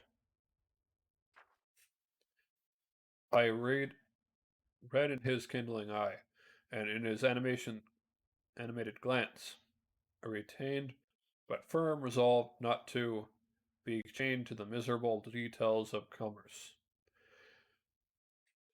We sat late. We could not tear ourselves away from each other, nor persuade ourselves to say the word farewell. It was said, and we retired under the pretence of seeking repose, each fancying that the other was deceived. But when at the morning's dawn I descended to the courage which was to convey me away. They were all there. My father again to bless me, Sherville to press my hand once more, my Elizabeth to renew her entreaties that I would write often, and to bestow the last feminine attentions on her playmate and friend. I threw myself into the chase that was to convey me away, and indulge in the most melancholy affections. I, who had ever been surrounded by amiable companions, continually engaged in endeavoring to bestow mutual pleasure, I was now alone. In the university whither I was going, I must form my own friends, and be my own protector. My life had hitherto been remarkably secluded and domestic, and this had given me invincible repugnance to new contingencies. I loved my brothers, Elizabeth and Clerval. These were old familiar faces, and I believed myself totally unfitted for the company of strangers. Such were my reflections as I commenced my journey. But as I proceeded with my spirits and rose, proceeded my spirits and hopes rose. I ardently desired the acquisition of knowledge. I had often, when at home, thought it was hard thought it hard to remain during my youth, cooped up in one place, and had longed to enter the world and take my station among other human beings. Now my desires were compiled with, and it would indeed have been folly to repent. I had sufficient leisure for these and many other reflections during my journey to Ingolstadt, which was long and fatiguing. At length, the high white steeple of the town met my eyes. I alighted and was conducted to my solitary apartment to spend the evening as I pleased. The next morning I delivered my letters of introduction and paid a visit to some of the principal professors. Chancellor, rather the evil influence, chance, or rather the evil influence, the angel of destruction which asserted omnipotent sway over me from the moment I turned my reluctant steps from my father's door, led me first to M. Krempe, professor of natural philosophy. He was an uncouth man, but deeply imbued in the secrets of his science. He asked me several questions concerning my progress in the different branches of science appertaining to natural philosophy. I replied carelessly and partly in contempt, mentioned the names of my alchemist as the principal authors I had studied. The professor stared. Have you, he said, really spent your time in studying such nonsense? I replied in the affirmative every minute. Continued M. Crimpe with warmth. Every instant that you have wasted on those books is utterly and entirely lost. You have burdened your memory with exploded systems and useless names. Good God! In what desert land have you lived, where no one was kind enough to inform you that these fancies, which you have so greedily imbibed, are 1,000 years old, and as musty as they are ancient? Little expected in this enlightened and scientific age to find a disciple of Albertus Magnus and Pericles. My dear sir, you must begin your studies entirely anew.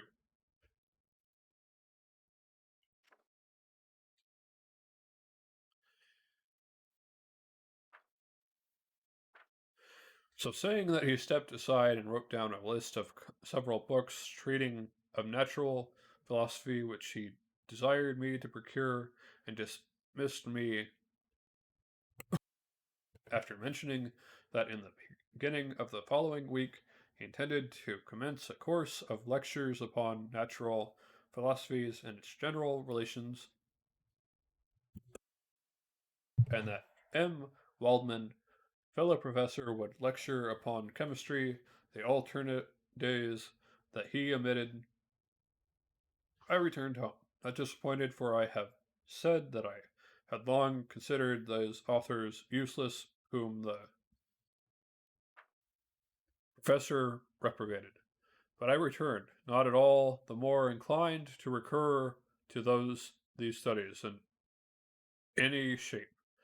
M. Crimpe was a little squat man, and a gruff voice, and a repulsive countenance. The teacher, therefore, did not prepossess me in favor of his pursuits, and rather and too philosophical, philosophical and connected a strain. Perhaps I have given an account of the conclusions I had come to concerning them in my early years. As a child, I had not been content with the results promised by the modern professors of natural science, with a confusion, confusion of ideas only to be accounted for by my extreme youth and my want of a guide. On such matters I had retrod the steps of knowledge along the path of time, and exchanged the discoveries of recent inquiries for the dreams of forgotten alchemists. Besides, I had a contempt for the use of modern natural philosophy. It was very different when the masters of the science sought immortality and power. Such views, although futile, were grand. But now the scene was changed. The ambition of the choir seemed to limit itself to the annihilation of those visions on which my interest in science was chiefly founded. I was required to exchange chimeras of boundless grandeur for realities of little worth. Such were my reflections during the first 2 or 3 days of my residence at Ingleston, which were chiefly spent in becoming acquainted with the localities and the principal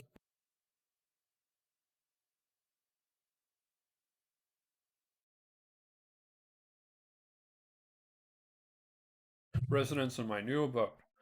But as the ensuing week commenced, I thought of the information which M. Crimpe had given me concerning the lectures, and although I could not consent to go and hear that little conceited fellow deliver sentences out of a pulpit, I recollected what he had said of M. Waldman, whom I had never seen, as he had hitherto been out of town. Partly from curiosity and partly from idleness, I went into the lecturing room, which M. Waldman entered shortly after.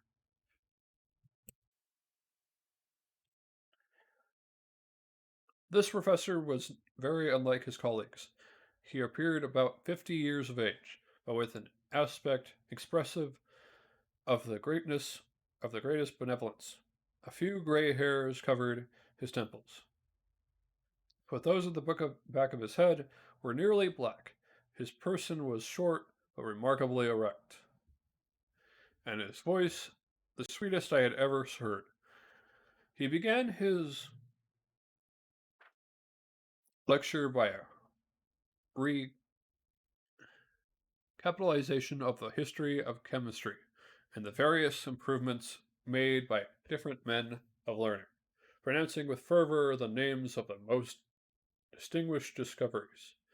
He then took a cursory view of the present state of the science and explained many of its elementary terms. After having made a few preparatory A few preparatory experiments he concluded with a panegyric upon modern chemistry, the terms of which I shall never forget. The ancient teachers of the science, said he, promised impossibilities and performed nothing. The modern masters promise very little. They know that metals cannot be transmutated and that the elixir of life is a chimera.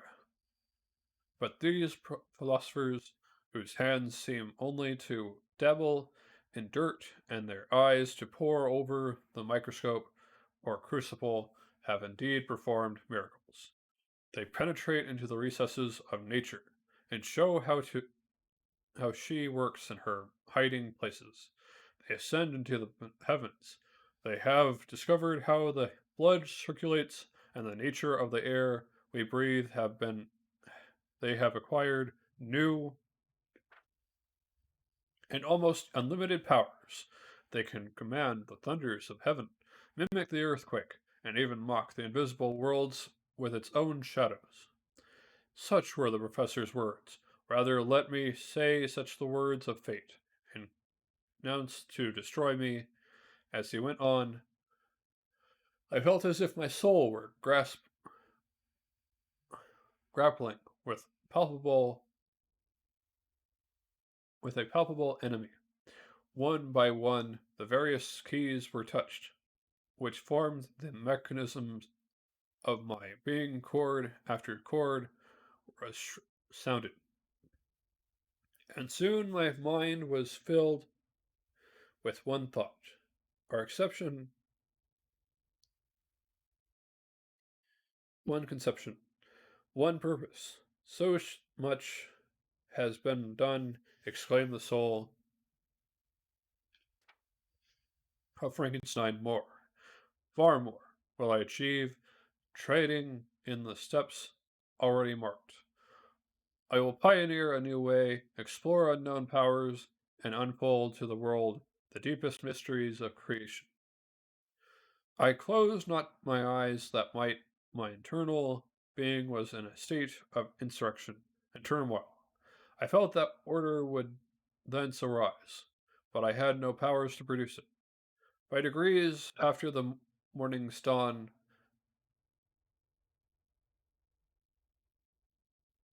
sleep came. I awoke, and my yesterday night's thoughts were as a dream. There only remained a resolution to return to my ancient studies and to devote myself to a science for which I believed myself to possess a natural talent. On the same day I paid M. Waldman a visit. His manners in private were even more mild and attractive than in public, for there was a certain dignity in his mien during his lecture, which in his own house was replaced by the greatness of affability and kindness. I gave him pretty nearly the same account of my former pursuits as I had given to his fellow professor. He heard with attention the little narration concerning my studies and smiled at the names of the Cornelius Agrippa and Pericles, but without that but without the contempt that M. Kempe had exhibited. He said that these were men to whose indefatigable zeal modern philosophers were indebted for most of the foundation of their knowledge. They had left to us as an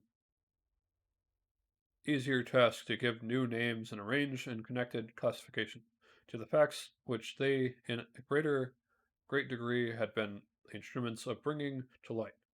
The labors of men of genius, however erroneously directed, scarcely ever fail in ultimately turning to the solid advantage of mankind. I listened to his statement, which was delivered without any presumption or affection, and then added that his lecture had removed my prejudices against modern chemists. I expressed myself in measured terms, with the modesty and deference due from a youth to his instructor, without letting escape inexpensive in his life inexpensive in life would have made me ashamed. Any of the enthusiasm which stimulated my intended labors, I requested his advice concerning the books I ought to procure. I am happy, said M. Waldman, to have gained a disciple, and if your application equals your ability, I have no doubt of your success. Chemistry is that branch of natural philosophy in which the greatest improvements have been and may be made. It is on that account that I have made it my, my peculiar study. But at the same time, I have not neglected the other branches of science. A man would mistake but a very sorry chemist if he attended to that department of human knowledge alone. If your wish is to become really a man of science, then not merely a petty experimentalist, I should advise you to apply to every branch of natural philosophy, including mathematics. He then took me into his laboratory and explained to me the uses of his various machines and instructing me as to what I ought to procure, and promising me to the use of his own when I should have advanced far enough into the science not to derange their mechanisms. He also gave me the last list of books which I had requested, and I took my leave. Thus ended a day memorable to me. It decided my future destiny. Chapter 4. From this day, natural philosophy, and particularly chemistry in the most comprehensive sense of the term, became nearly my sole occupation. I read with ardor those works so full of genius and discrimination which modern inquirers have written on these subjects. I attended the lectures and cultivated the acquaintance of the men of science of the university, and I found even in M. Krempe a great deal of sound sense and real information, combined, it is true, with a repulsive physi- physiognomy and manners, but not on the account the less valuable. In M. Waldman I found a true friend. His gentleness was never tingled by dogmatism, and his instructions were given with an air of frankness and good nature that banished every idea of pedantry. In a thousand ways he smothered for me the path of knowledge and made the most abstruse inquiries clear and facile to my apprehension. My application was at first fluctuating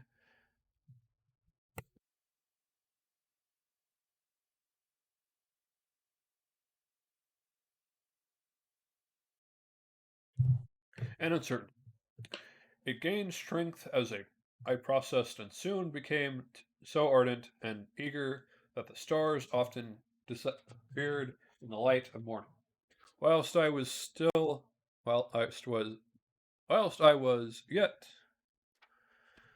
engaged in my laboratory, as I applied so closely, it may be easily conceived that my progress was rapid. My ardor was indeed the astonishment of the students, and my proficiency that of the masters. Professor Krempe often asked me with a sly smile how Cornelius Agripps went on, while M. Waldman expressed the most heartfelt exultation in my progress. 2 years during which I had paid no visit to Geneva, but was engaged heart and soul in the pursuit of some discoveries, whilst I hoped to make none but those who have experienced them can conceive of the enticements of science. In other studies, you go as far as others have gone before you, and there is nothing more to know. But in a scientific pursuit, there is continual food for discovery and wonder, a mind of moderate capacity, which closely pursues one study must infallibly arrive at great proficiency in that study. And I, who continually sought the attainment of one object of pursuit, and was solely wrapped up in this, improved so rapidly that at the end of 2 years I made some discoveries in the improvement of some chemical instruments, which procured me great esteem and admiration. At the university, when I had arrived at this point and had become as well acquainted with the theory and practice of natural philosophy as depended on the lessons of any of the professors at Ingolson. My residency there being no longer conducive to my improvement, I thought of returning to my friends and my native town, when at when an incident happened that protracted my stay. One of the phenomena which had peculiarly attracted my attention was the structure of the human frame, and indeed an animal endued with life. Whence I often asked myself, did the principle of life proceed? It was a bold question, and one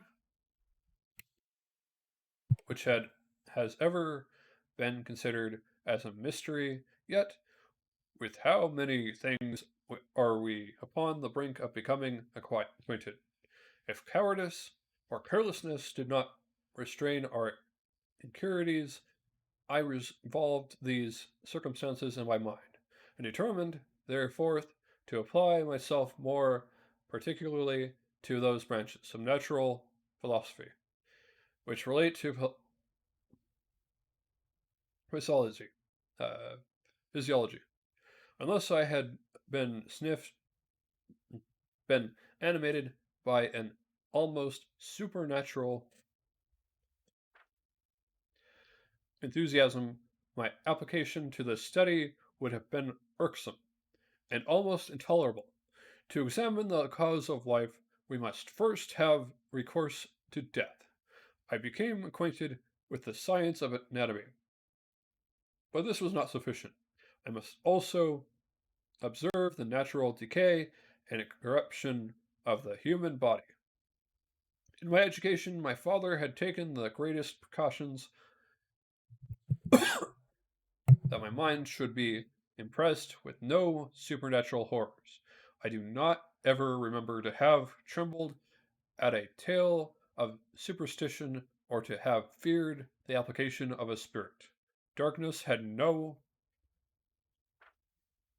effect upon my fancy, and a churchyard was to me merely a receptacle of bodies, deprived of life, which, from being the seat of beauty and strength, had become food for the world. Now I was led to examine the cause and progress of this decay, and forced to spend days and nights in vaults and houses, charnel houses. My attention was fixed upon every object, the most insupportable and the delicacy of the human feelings. I saw how the fine form of man was degraded and wasted. I beheld the corruption of death succeeded to the blooming check of life. I saw how the worm inherited the wonders of the eye and brain. I paused, examining and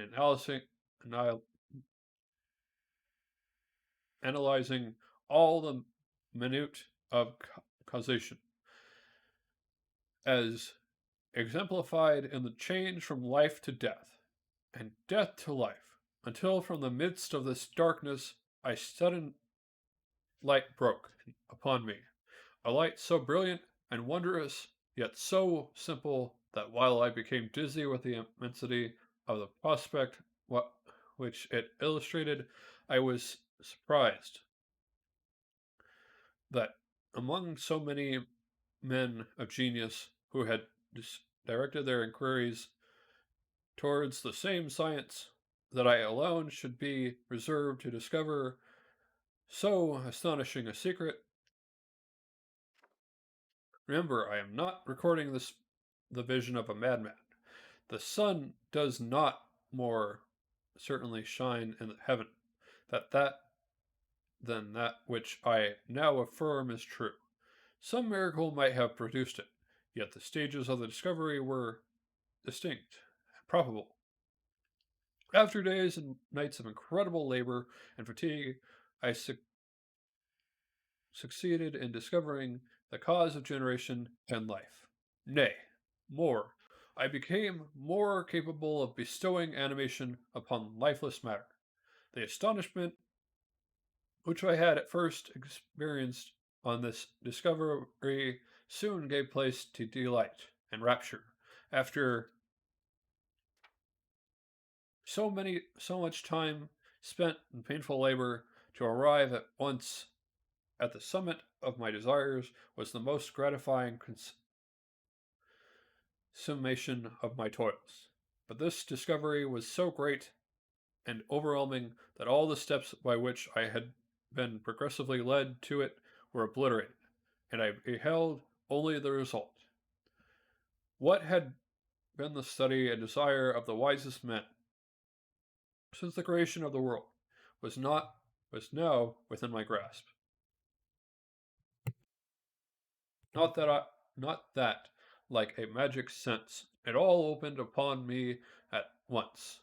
The information I had obtained was of nature rather to direct my endeavors, so soon as I should point them towards the object of my search, than to exhibit that object already accomplished.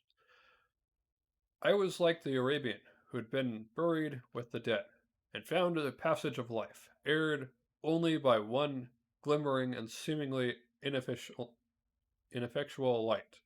I see by the eagerness and the wonder and hope which your eyes express, my friend, that you expect to be informed of the secret with which I am acquainted. That cannot be. That cannot be. Listen patiently till the end of my story, and you will easily perceive why I am reserved upon that subject. I will not lead you on, unguarded and ardent as I then was, to your destruction and infallible misery. Learn from me, and not by my precepts, at least by my example. How dangerous is the acquirement of knowledge, and how much happier that man is who believes his native town to be the world, than he who aspires to become greater than his nature will allow. When I found so astonishing a power placed within my hands, I hesitated a long time concerning the matter in which I should employ it. Although I possessed the capacity of bestowing animation, yet to prepare a frame for the reception of it with all its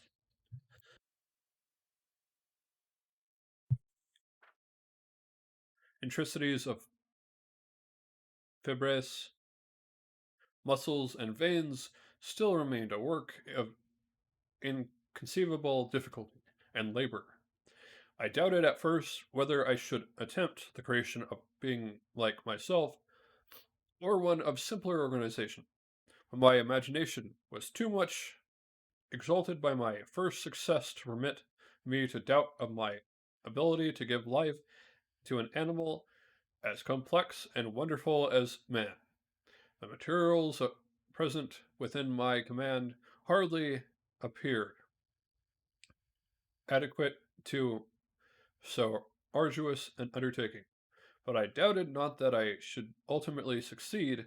I prepared myself for a multitude of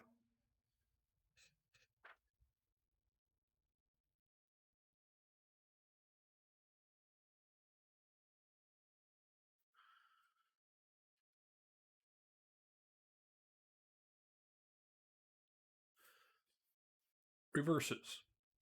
My operations might be incessantly baffled, and at last my work be imperfect.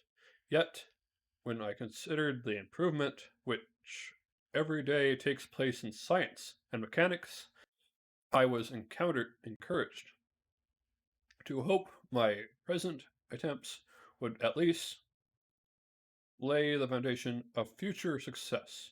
Nor could I consider the magnitude and complexity of my plan as an argument of its impracticability. It was with these feelings that I began the creation of a human being.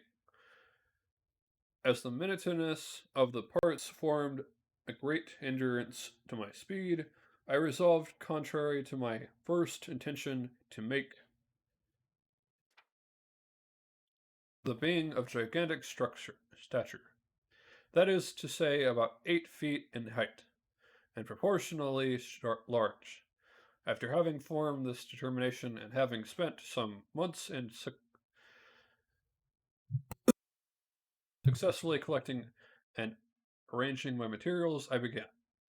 No one can conceive the variety of feelings which bore me onwards. Like a hurricane, in the first enthusiasm of successful life and death appeared to me of idly bounds, which I should first break through, and pour a torrent of light into our dark world. A new species would bless me as its creator and source. Many happy and excellent natures would owe their being to me. No father could claim the gratitude of his child so completely as I perceive as I should deserve theirs. Pursuing their reflections, I thought that if I could bestow animation upon lifeless matter, I might, in process of time, although I now found it impossible, renew life where death had apparently devoted the body to corruption.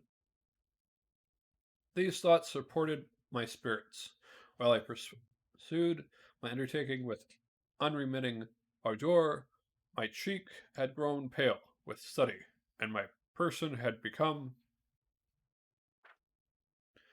emaciated, emaciated with confinement.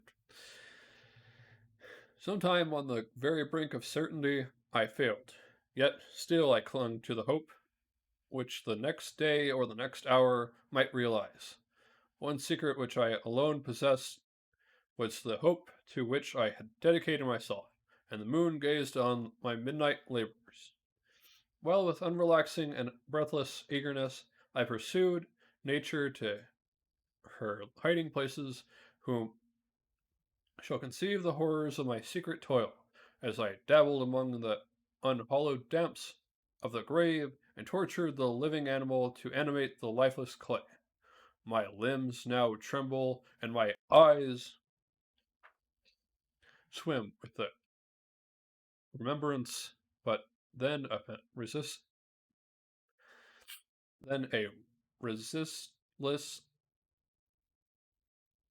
and almost frantic impulse urged me forward. I seemed to have lost all soul and sensation, but for this one pursuit it was indeed but a passing trance that only made me feel with renewed acuteness so soon as the unnatural stimulus cessing to operate. I returned to my old habits. I collected bones from charnel houses and distributed with profane fingers the tremendous finger the tremendous secrets of the human frame in a solitary chamber, or rather cell, at the top of the house, and separated from all the other apartments by a gallery and staircase. I kept my workshop of filthy creation. My eyeballs were starting from their sockets and attending to the details of my employment. The discerning room and the slaughterhouse furnished many of my materials, and often did my human nature turn with loathing from my occupations, while still urged on by an eagerness which perpetually increased. I brought my work nearer to conclusion. The summer months passed while I was thus engaged, heart and soul, in one pursuit. It was a most beautiful season. Never did the fields bestow a more plentiful harvest, or the vines yield a more luxuriant vintage. But my eyes were insensible to the charms of nature, and the same feeling which made me neglect the scenes around me caused me also to forget those friends who were so many miles absent, and whom I had not seen for so long a time. I knew my silence disquieted them, and I well remembered the words of my father. I know that while you are pleased with yourself, you will think of us with affection, and shall hear regularly from you. You must pardon me if I regard any interruption in your correspondence as a proof that your other duties are equally neglected. I knew well, therefore, what would be my father's feelings, but I could not tear my thoughts from my employment, loathsome in itself, but which had taken my irresistible hold of my imagination. I wished, as it were, to procrastinate all that related to my feelings of affection until the great object which swallowed up every habit of my nature should be completed. I then thought that my father would be unjust if he ascribed my neglect to vice or faultiness on my part, but I am now convinced that he was justified in the conceiving that I should not be altogether free from blame. A human being in perfection ought always to preserve a calm and peaceful mind, and never to allow passion or a transitory desire to disturb his tranquillity. I do not think that the pursuit of knowledge is an exception to this rule. If the study to which you apply yourself has a tendency to weaken your affections and to destroy your taste for those simple pleasures in which no alloy can possibly mix, then that study is certainly unlawful. That is to say, not befitting the human mind. If this rule were always observed, no man allowed any suit whatsoever to interfere with the tranquillity of his domestic affections. Greece had not been enslaved. Caesar would have spared his country, America would have been discovered more gradually, and the empires of Mexico and Peru had not been destroyed. But I forget that I am moralizing in the most interesting part of my tale, and your looks remind me to proceed. My father made no reproach in his letter, and only took notice of my silence by inquiring into my occupations more particularly than before. Winter, spring, and summer passed away. During my labors but I did not watch the blossom or the expanding leaves. Sights were sights which before always yielded me supreme delight. So deeply was I engrossed in my occupation, the leaves of that year had withered before my work drew near to a close.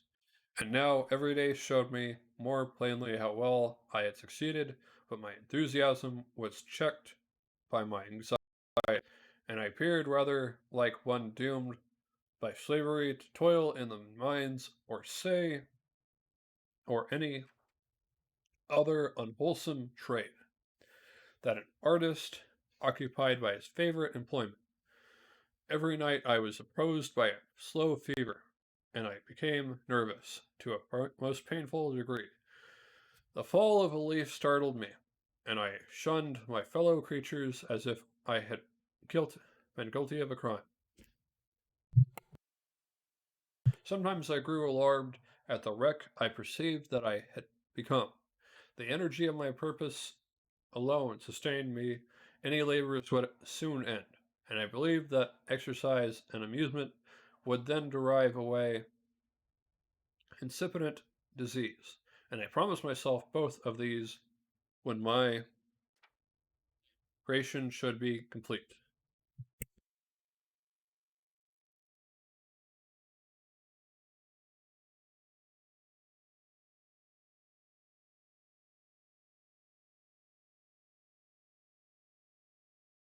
Chapter 5.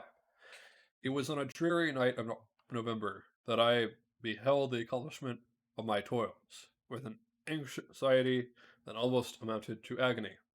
I collected the instruments of life around me, that I might infuse a spark of being into the lifeless thing that lay at my feet. It was already in the morning. The rain pattered dismally against the panes, and my candle was nearly burnt out, when by the glimmer of the half-extinguished light I saw the dull yellow eye of the creature open. It breathed hard, and a convulsive motion agitated its limbs. How can I describe my emotions at this catastrophe?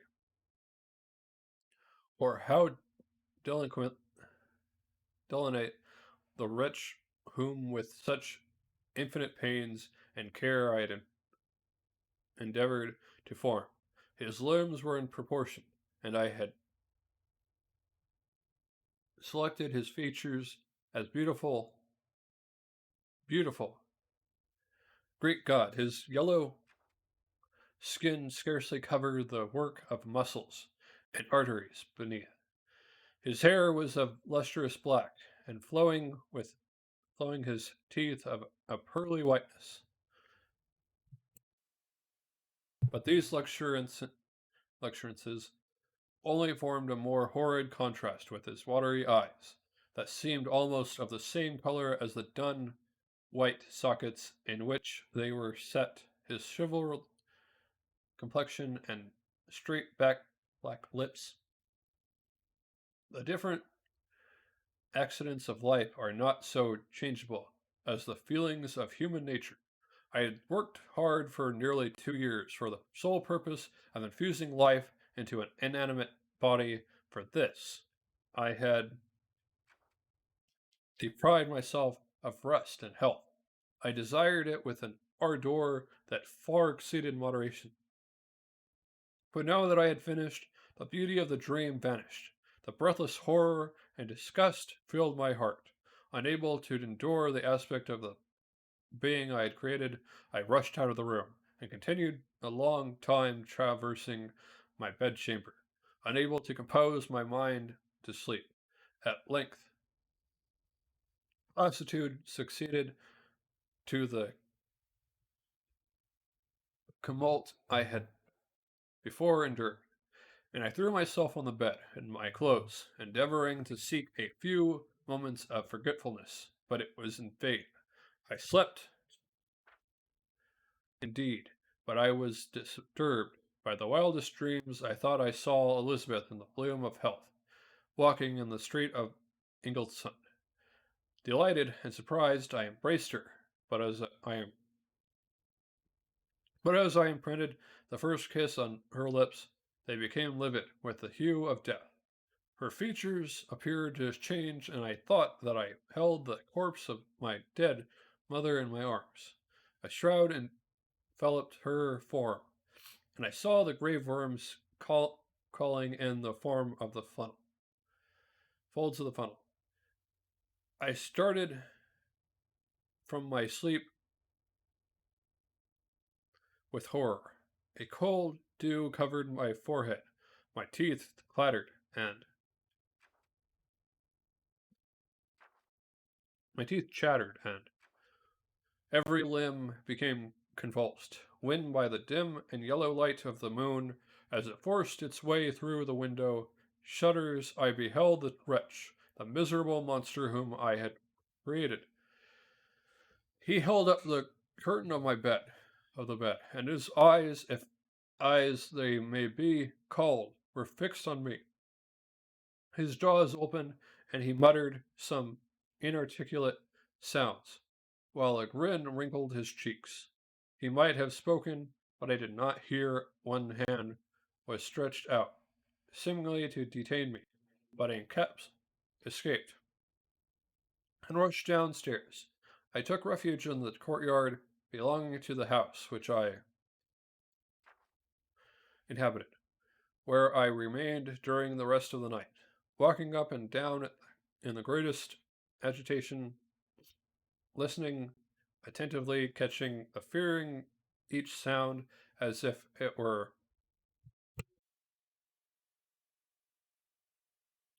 to announce the approach of the demoniacal corpse I had to which I had so miserably given life. Oh, no mortal could support the horror of that countenance. A mummy again endued with animation could not be so hideous as that wretch. I had gazed on him while unfinished. He was ugly then, but when those muscles and joints were rendered capable of motion, it became a thing such as even Dante could not have conceived. I passed the night wretchedly. Sometimes my pulse beat so quickly and hardly that I felt the palpitation of every artery. At others I nearly sank to the ground, though languor and extreme weakness mingled with the horror. I felt the bitterness of disappointment.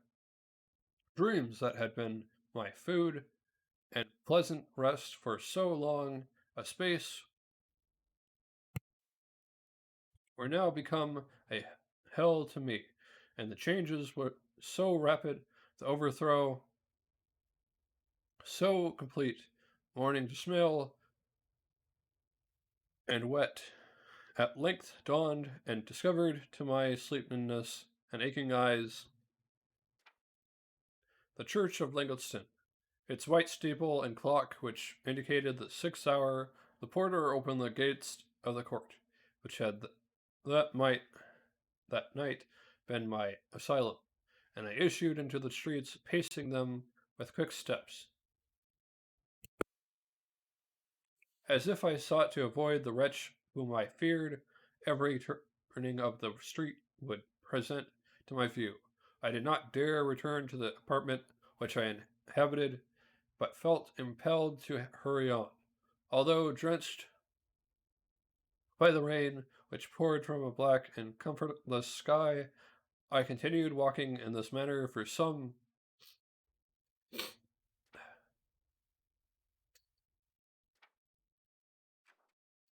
time, endeavoring by bodily exercise to ease the load that weighed upon my mind. I traversed the streets without any clear conception of where I was or what I was doing.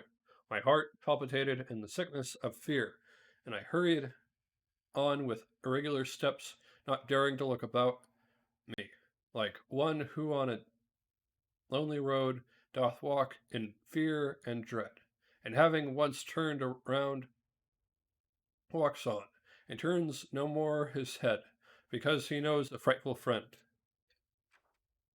doth close behind him tread. Continuing thus, I came at length opposite to the inn at which the various diligences and carriages usually stopped. Here I paused. I knew not why, but I remained some minutes with my eyes fixed on a coach that was coming towards me from the further end of the street. As it drew nearer, I observed that it was the Swiss diligence. It stopped just where I was standing, and on the door being opened, I perceived Henry Clerval, who, on seeing me, instantly sprung out. "My dear Frankenstein," exclaimed he, "how glad I am to see you! How fortunate that you should be here at the very moment of my alighting! Nothing could equal my delight on seeing Clerval. His uh, his presence brought back to my thoughts my father, Elizabeth, and all those scenes of home so dear my recollection. I grasped his hand, and in a moment forgot my horror and misfortune. I felt suddenly, and for the first time during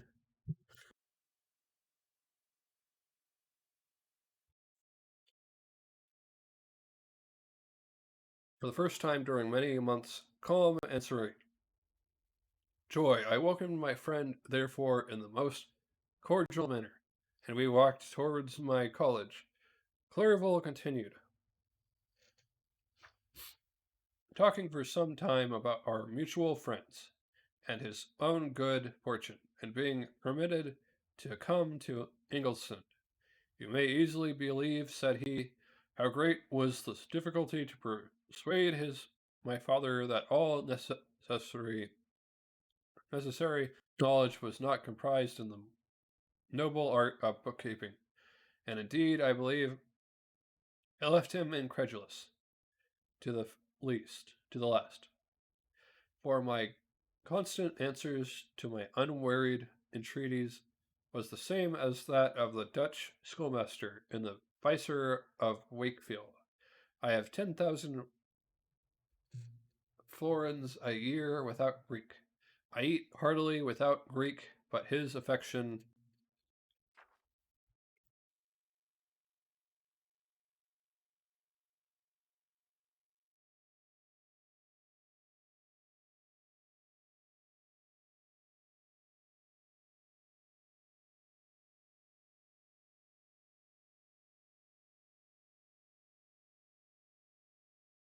for me at length overcame his dislike of learning, and he has permitted me to undertake a voyage to discovery to the land of knowledge. It gives me the greatest delight to see you, but tell me how you left my father, brothers, and Elizabeth. Very well and very happy, only a little uneasy that they hear from you so seldom. By the by, I mean to lecture you a little upon their account myself. But my dear Frankenstein continued, be stopping short and gazing full in my face. I did not before remark how very ill you appear. So thin and pale. You look as if you had been watching for several nights. You have guessed right. I have lately been so deeply engaged in one occupation that I have not allowed myself sufficient rest, as you see, but I sincerely hope that all these employments are now at an end, and that I am at length free.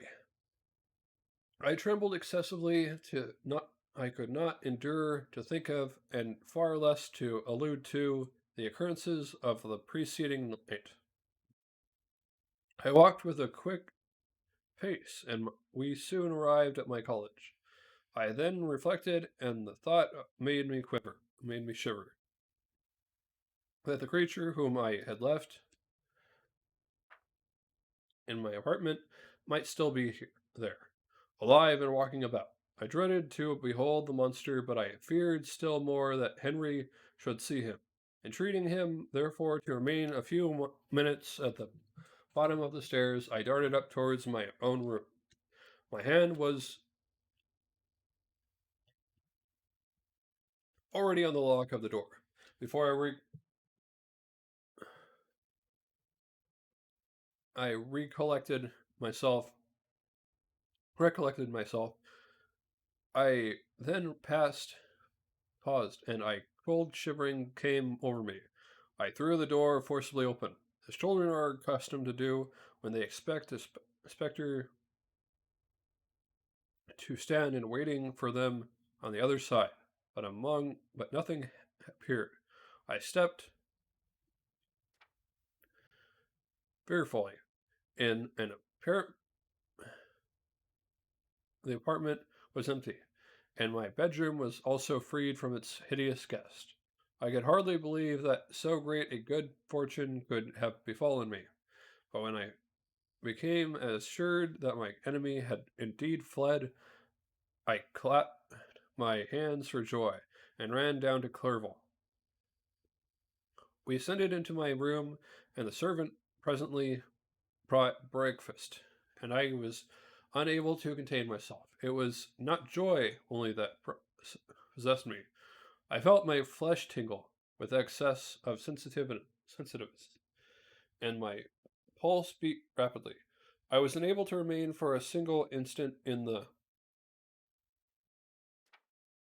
same place. I jumped over the chairs, clapped my hands, and laughed aloud.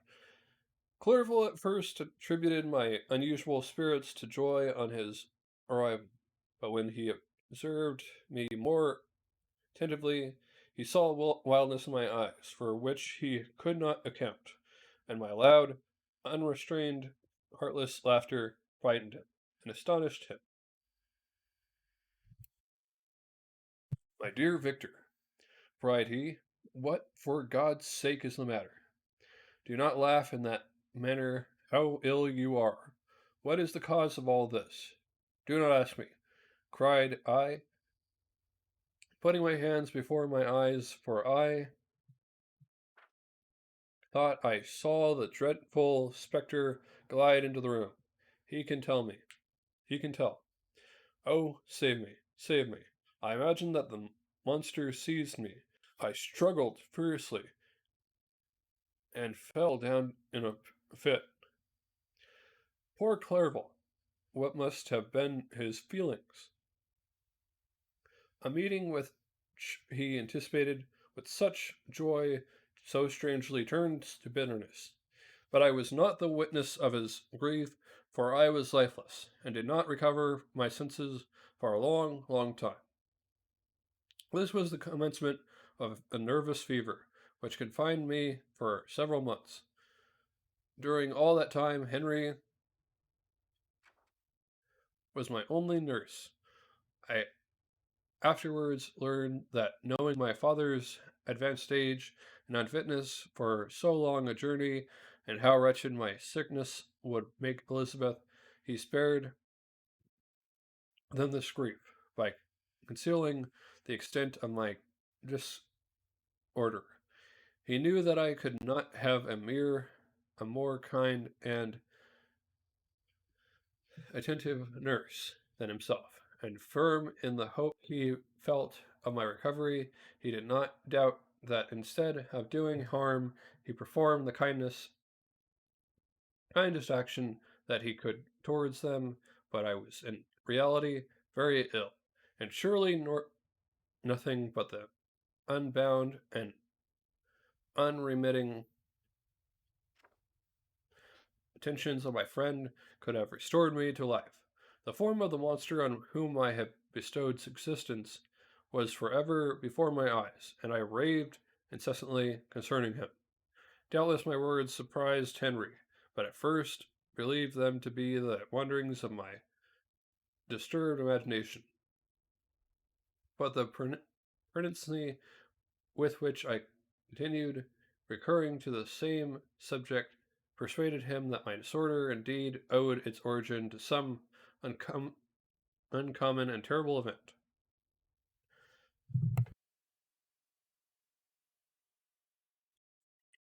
By very slow degrees and with frequent relapses that alarmed and grieved my friend, I recovered. I remember the first time I became capable of observing outward objects with any kind of pleasure. I perceived that the fallen leaves had disappeared, and that the young buds were shooting forth from the trees that shaded from my window. It was divine spring, and the season contributed greatly to my convalescence.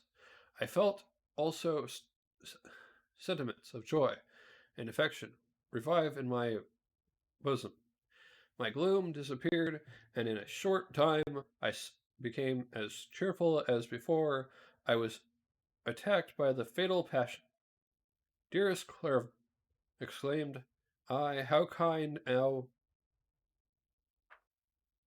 very good you are to me.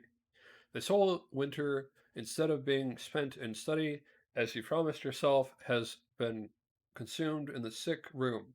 How shall I ever repay you. I feel the greatest remorse for the disappointment of which I have been the occasion. But you will forgive me. You will repay me entirely if you do not dispose yourself. But get well as fast as you can. And since you appear in such good spirits, I may speak to you on the one subject, may I not? I trembled. One subject. What could it be? Could he allude to an object on whom I dared not even think? Compose yourself, said Clerval, who observed my change of color. I will not mention it, if it agitates you, but your father and cousin would be very happy if they received a letter from you, in your own handwriting. They hardly know how ill you have been, and are uneasy at your long silence. Is this, is that all, my dear Henry? How could you suppose that my first thoughts would not fly towards those dear, dear friends whom I love, and who are so deserving of my love? If this is your present temper, my friend, you will perhaps be glad to see a letter that has been lying here some days for you. It is from your cousin, I believe. Chapter 6.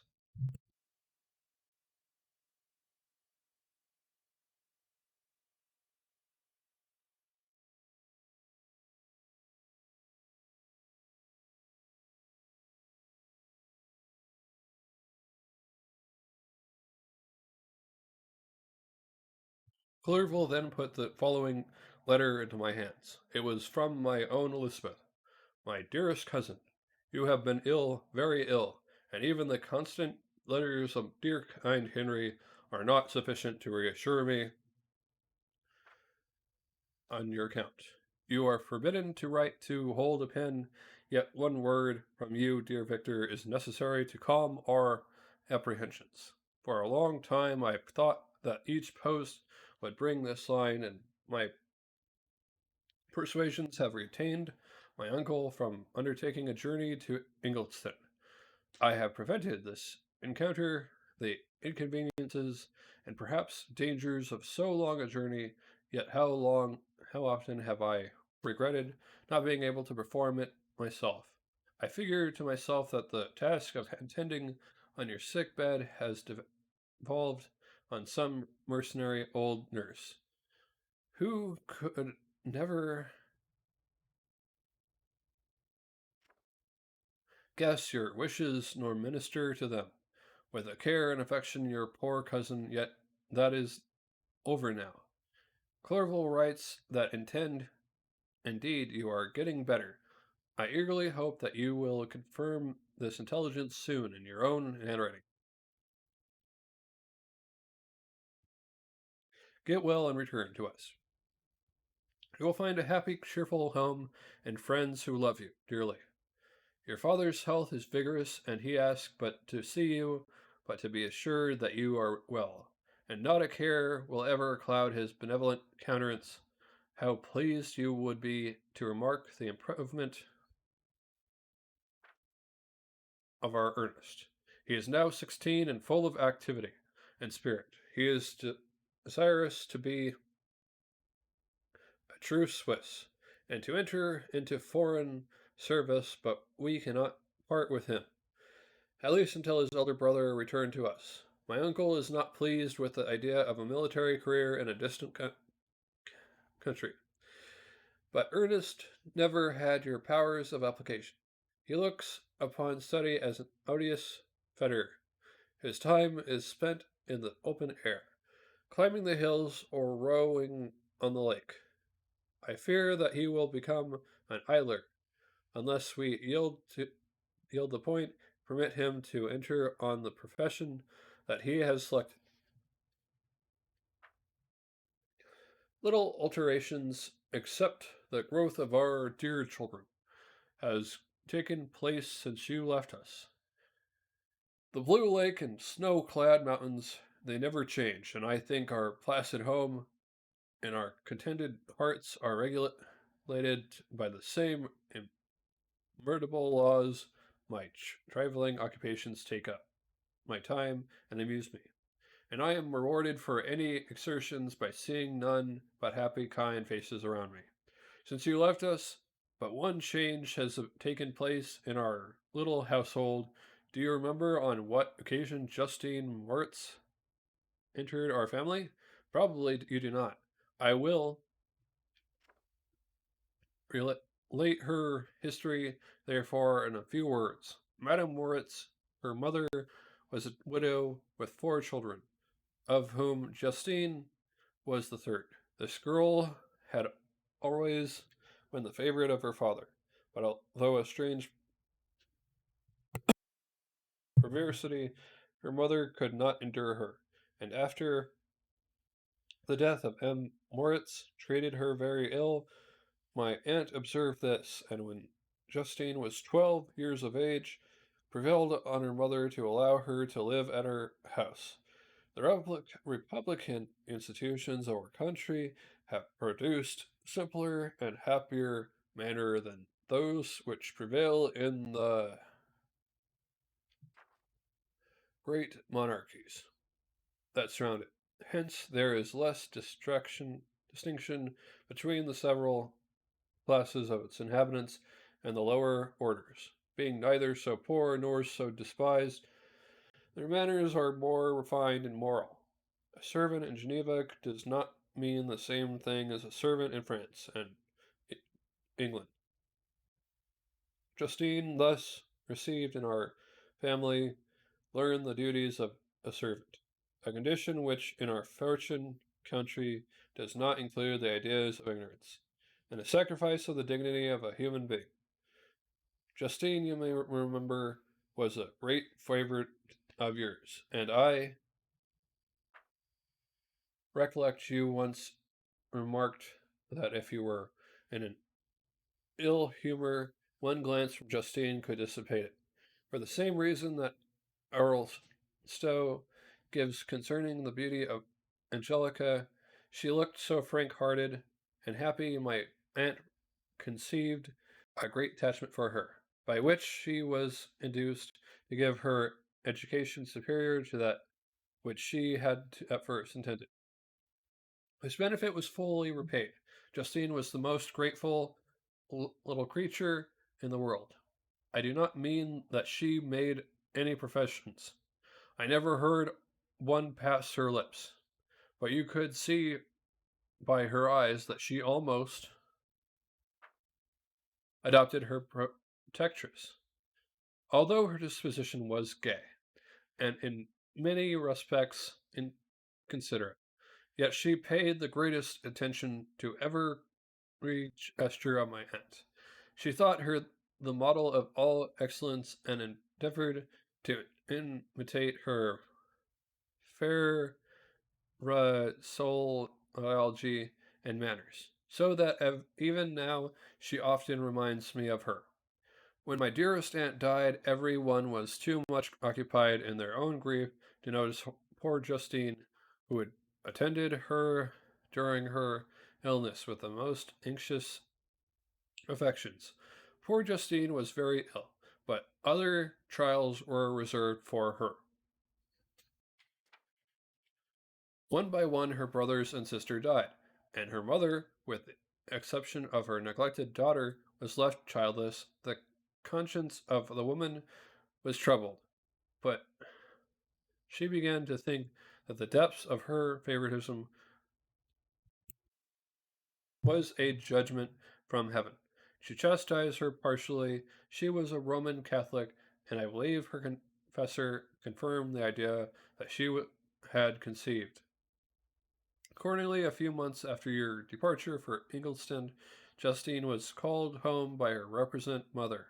Poor girl, she wept when she quitted her house, our house. She was much altered since the death of my aunt. Grief had given softness and a winning mildness to her manners, which had been remarkable for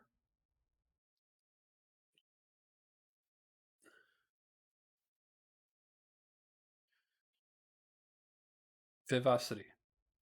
Nor was her residence at her mother's house of a nature to restore her gal- gallantly. The poor woman was very vacillating in her repentance. She sometimes begged Justine to forgive her unkindness, but much oftener accused her of having caused the deaths of her brother's sister. Perpetual fretting at length threw Madame Moritz into a decline, which at first increased her irritability. But she is now at peace forever. She died on the first approach of cold weather. At the beginning of this last winter, Justine was returned to us, and I assure you I love her tenderly. She is very clever and gentle, and extremely pretty. As I mentioned before, her mind and her expressions continually remind me of my dear aunt. I must say also a few words to you, my dear cousin, of little darling William. I wish you could see him. He is very tall of his age, with sweet, laughing blue eyes, dark eyelashes, and curling hair. When he smiles, two little dimples appear on each cheek, which are rosy with health. He has already had one or two little wives, but Louisa Byron is his favorite. A little a pretty little girl of 5 years of age. Now, dear Victor, I dare say you wish to be indulged in a little gossip concerning the good people of Geneva. The pretty Miss Mansfield has already received the congratulatory visits on her approaching marriage with a young Englishman, John Melbourne, Esquire.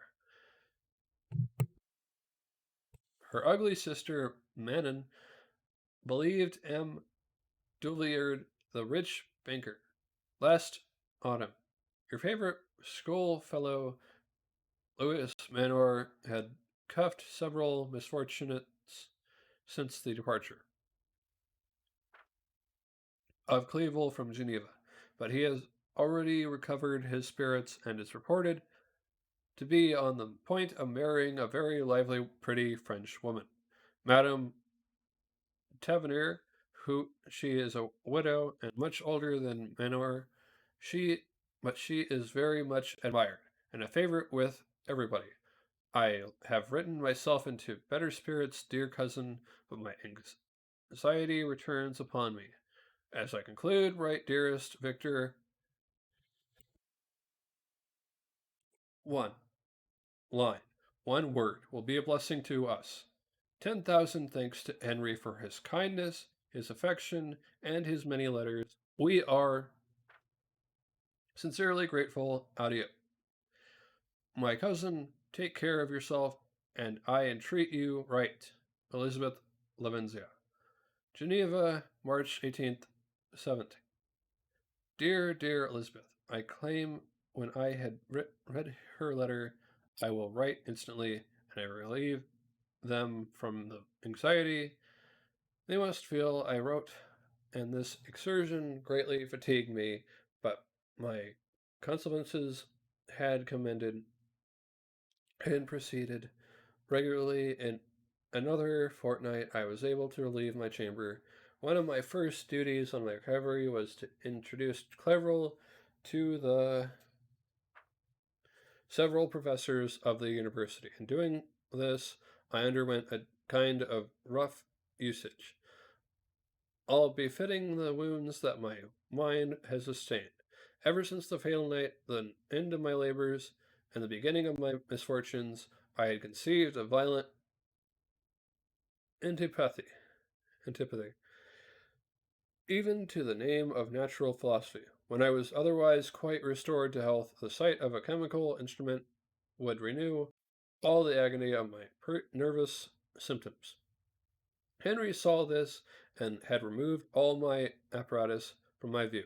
He had also changed my apartment, for he perceived that I had acquired a dislike for the room which had previously been my laboratory. But these cares of Clerval were made of no avail. When I visited the professors M. Waldman inflicted torture when he praised with kindness and warmth the astonishment and astonishing progress I had made in the sciences.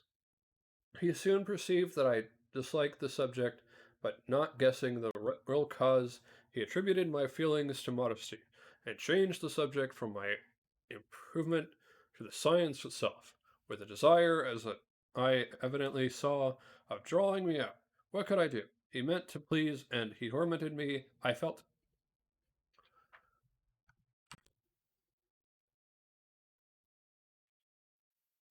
We'll continue.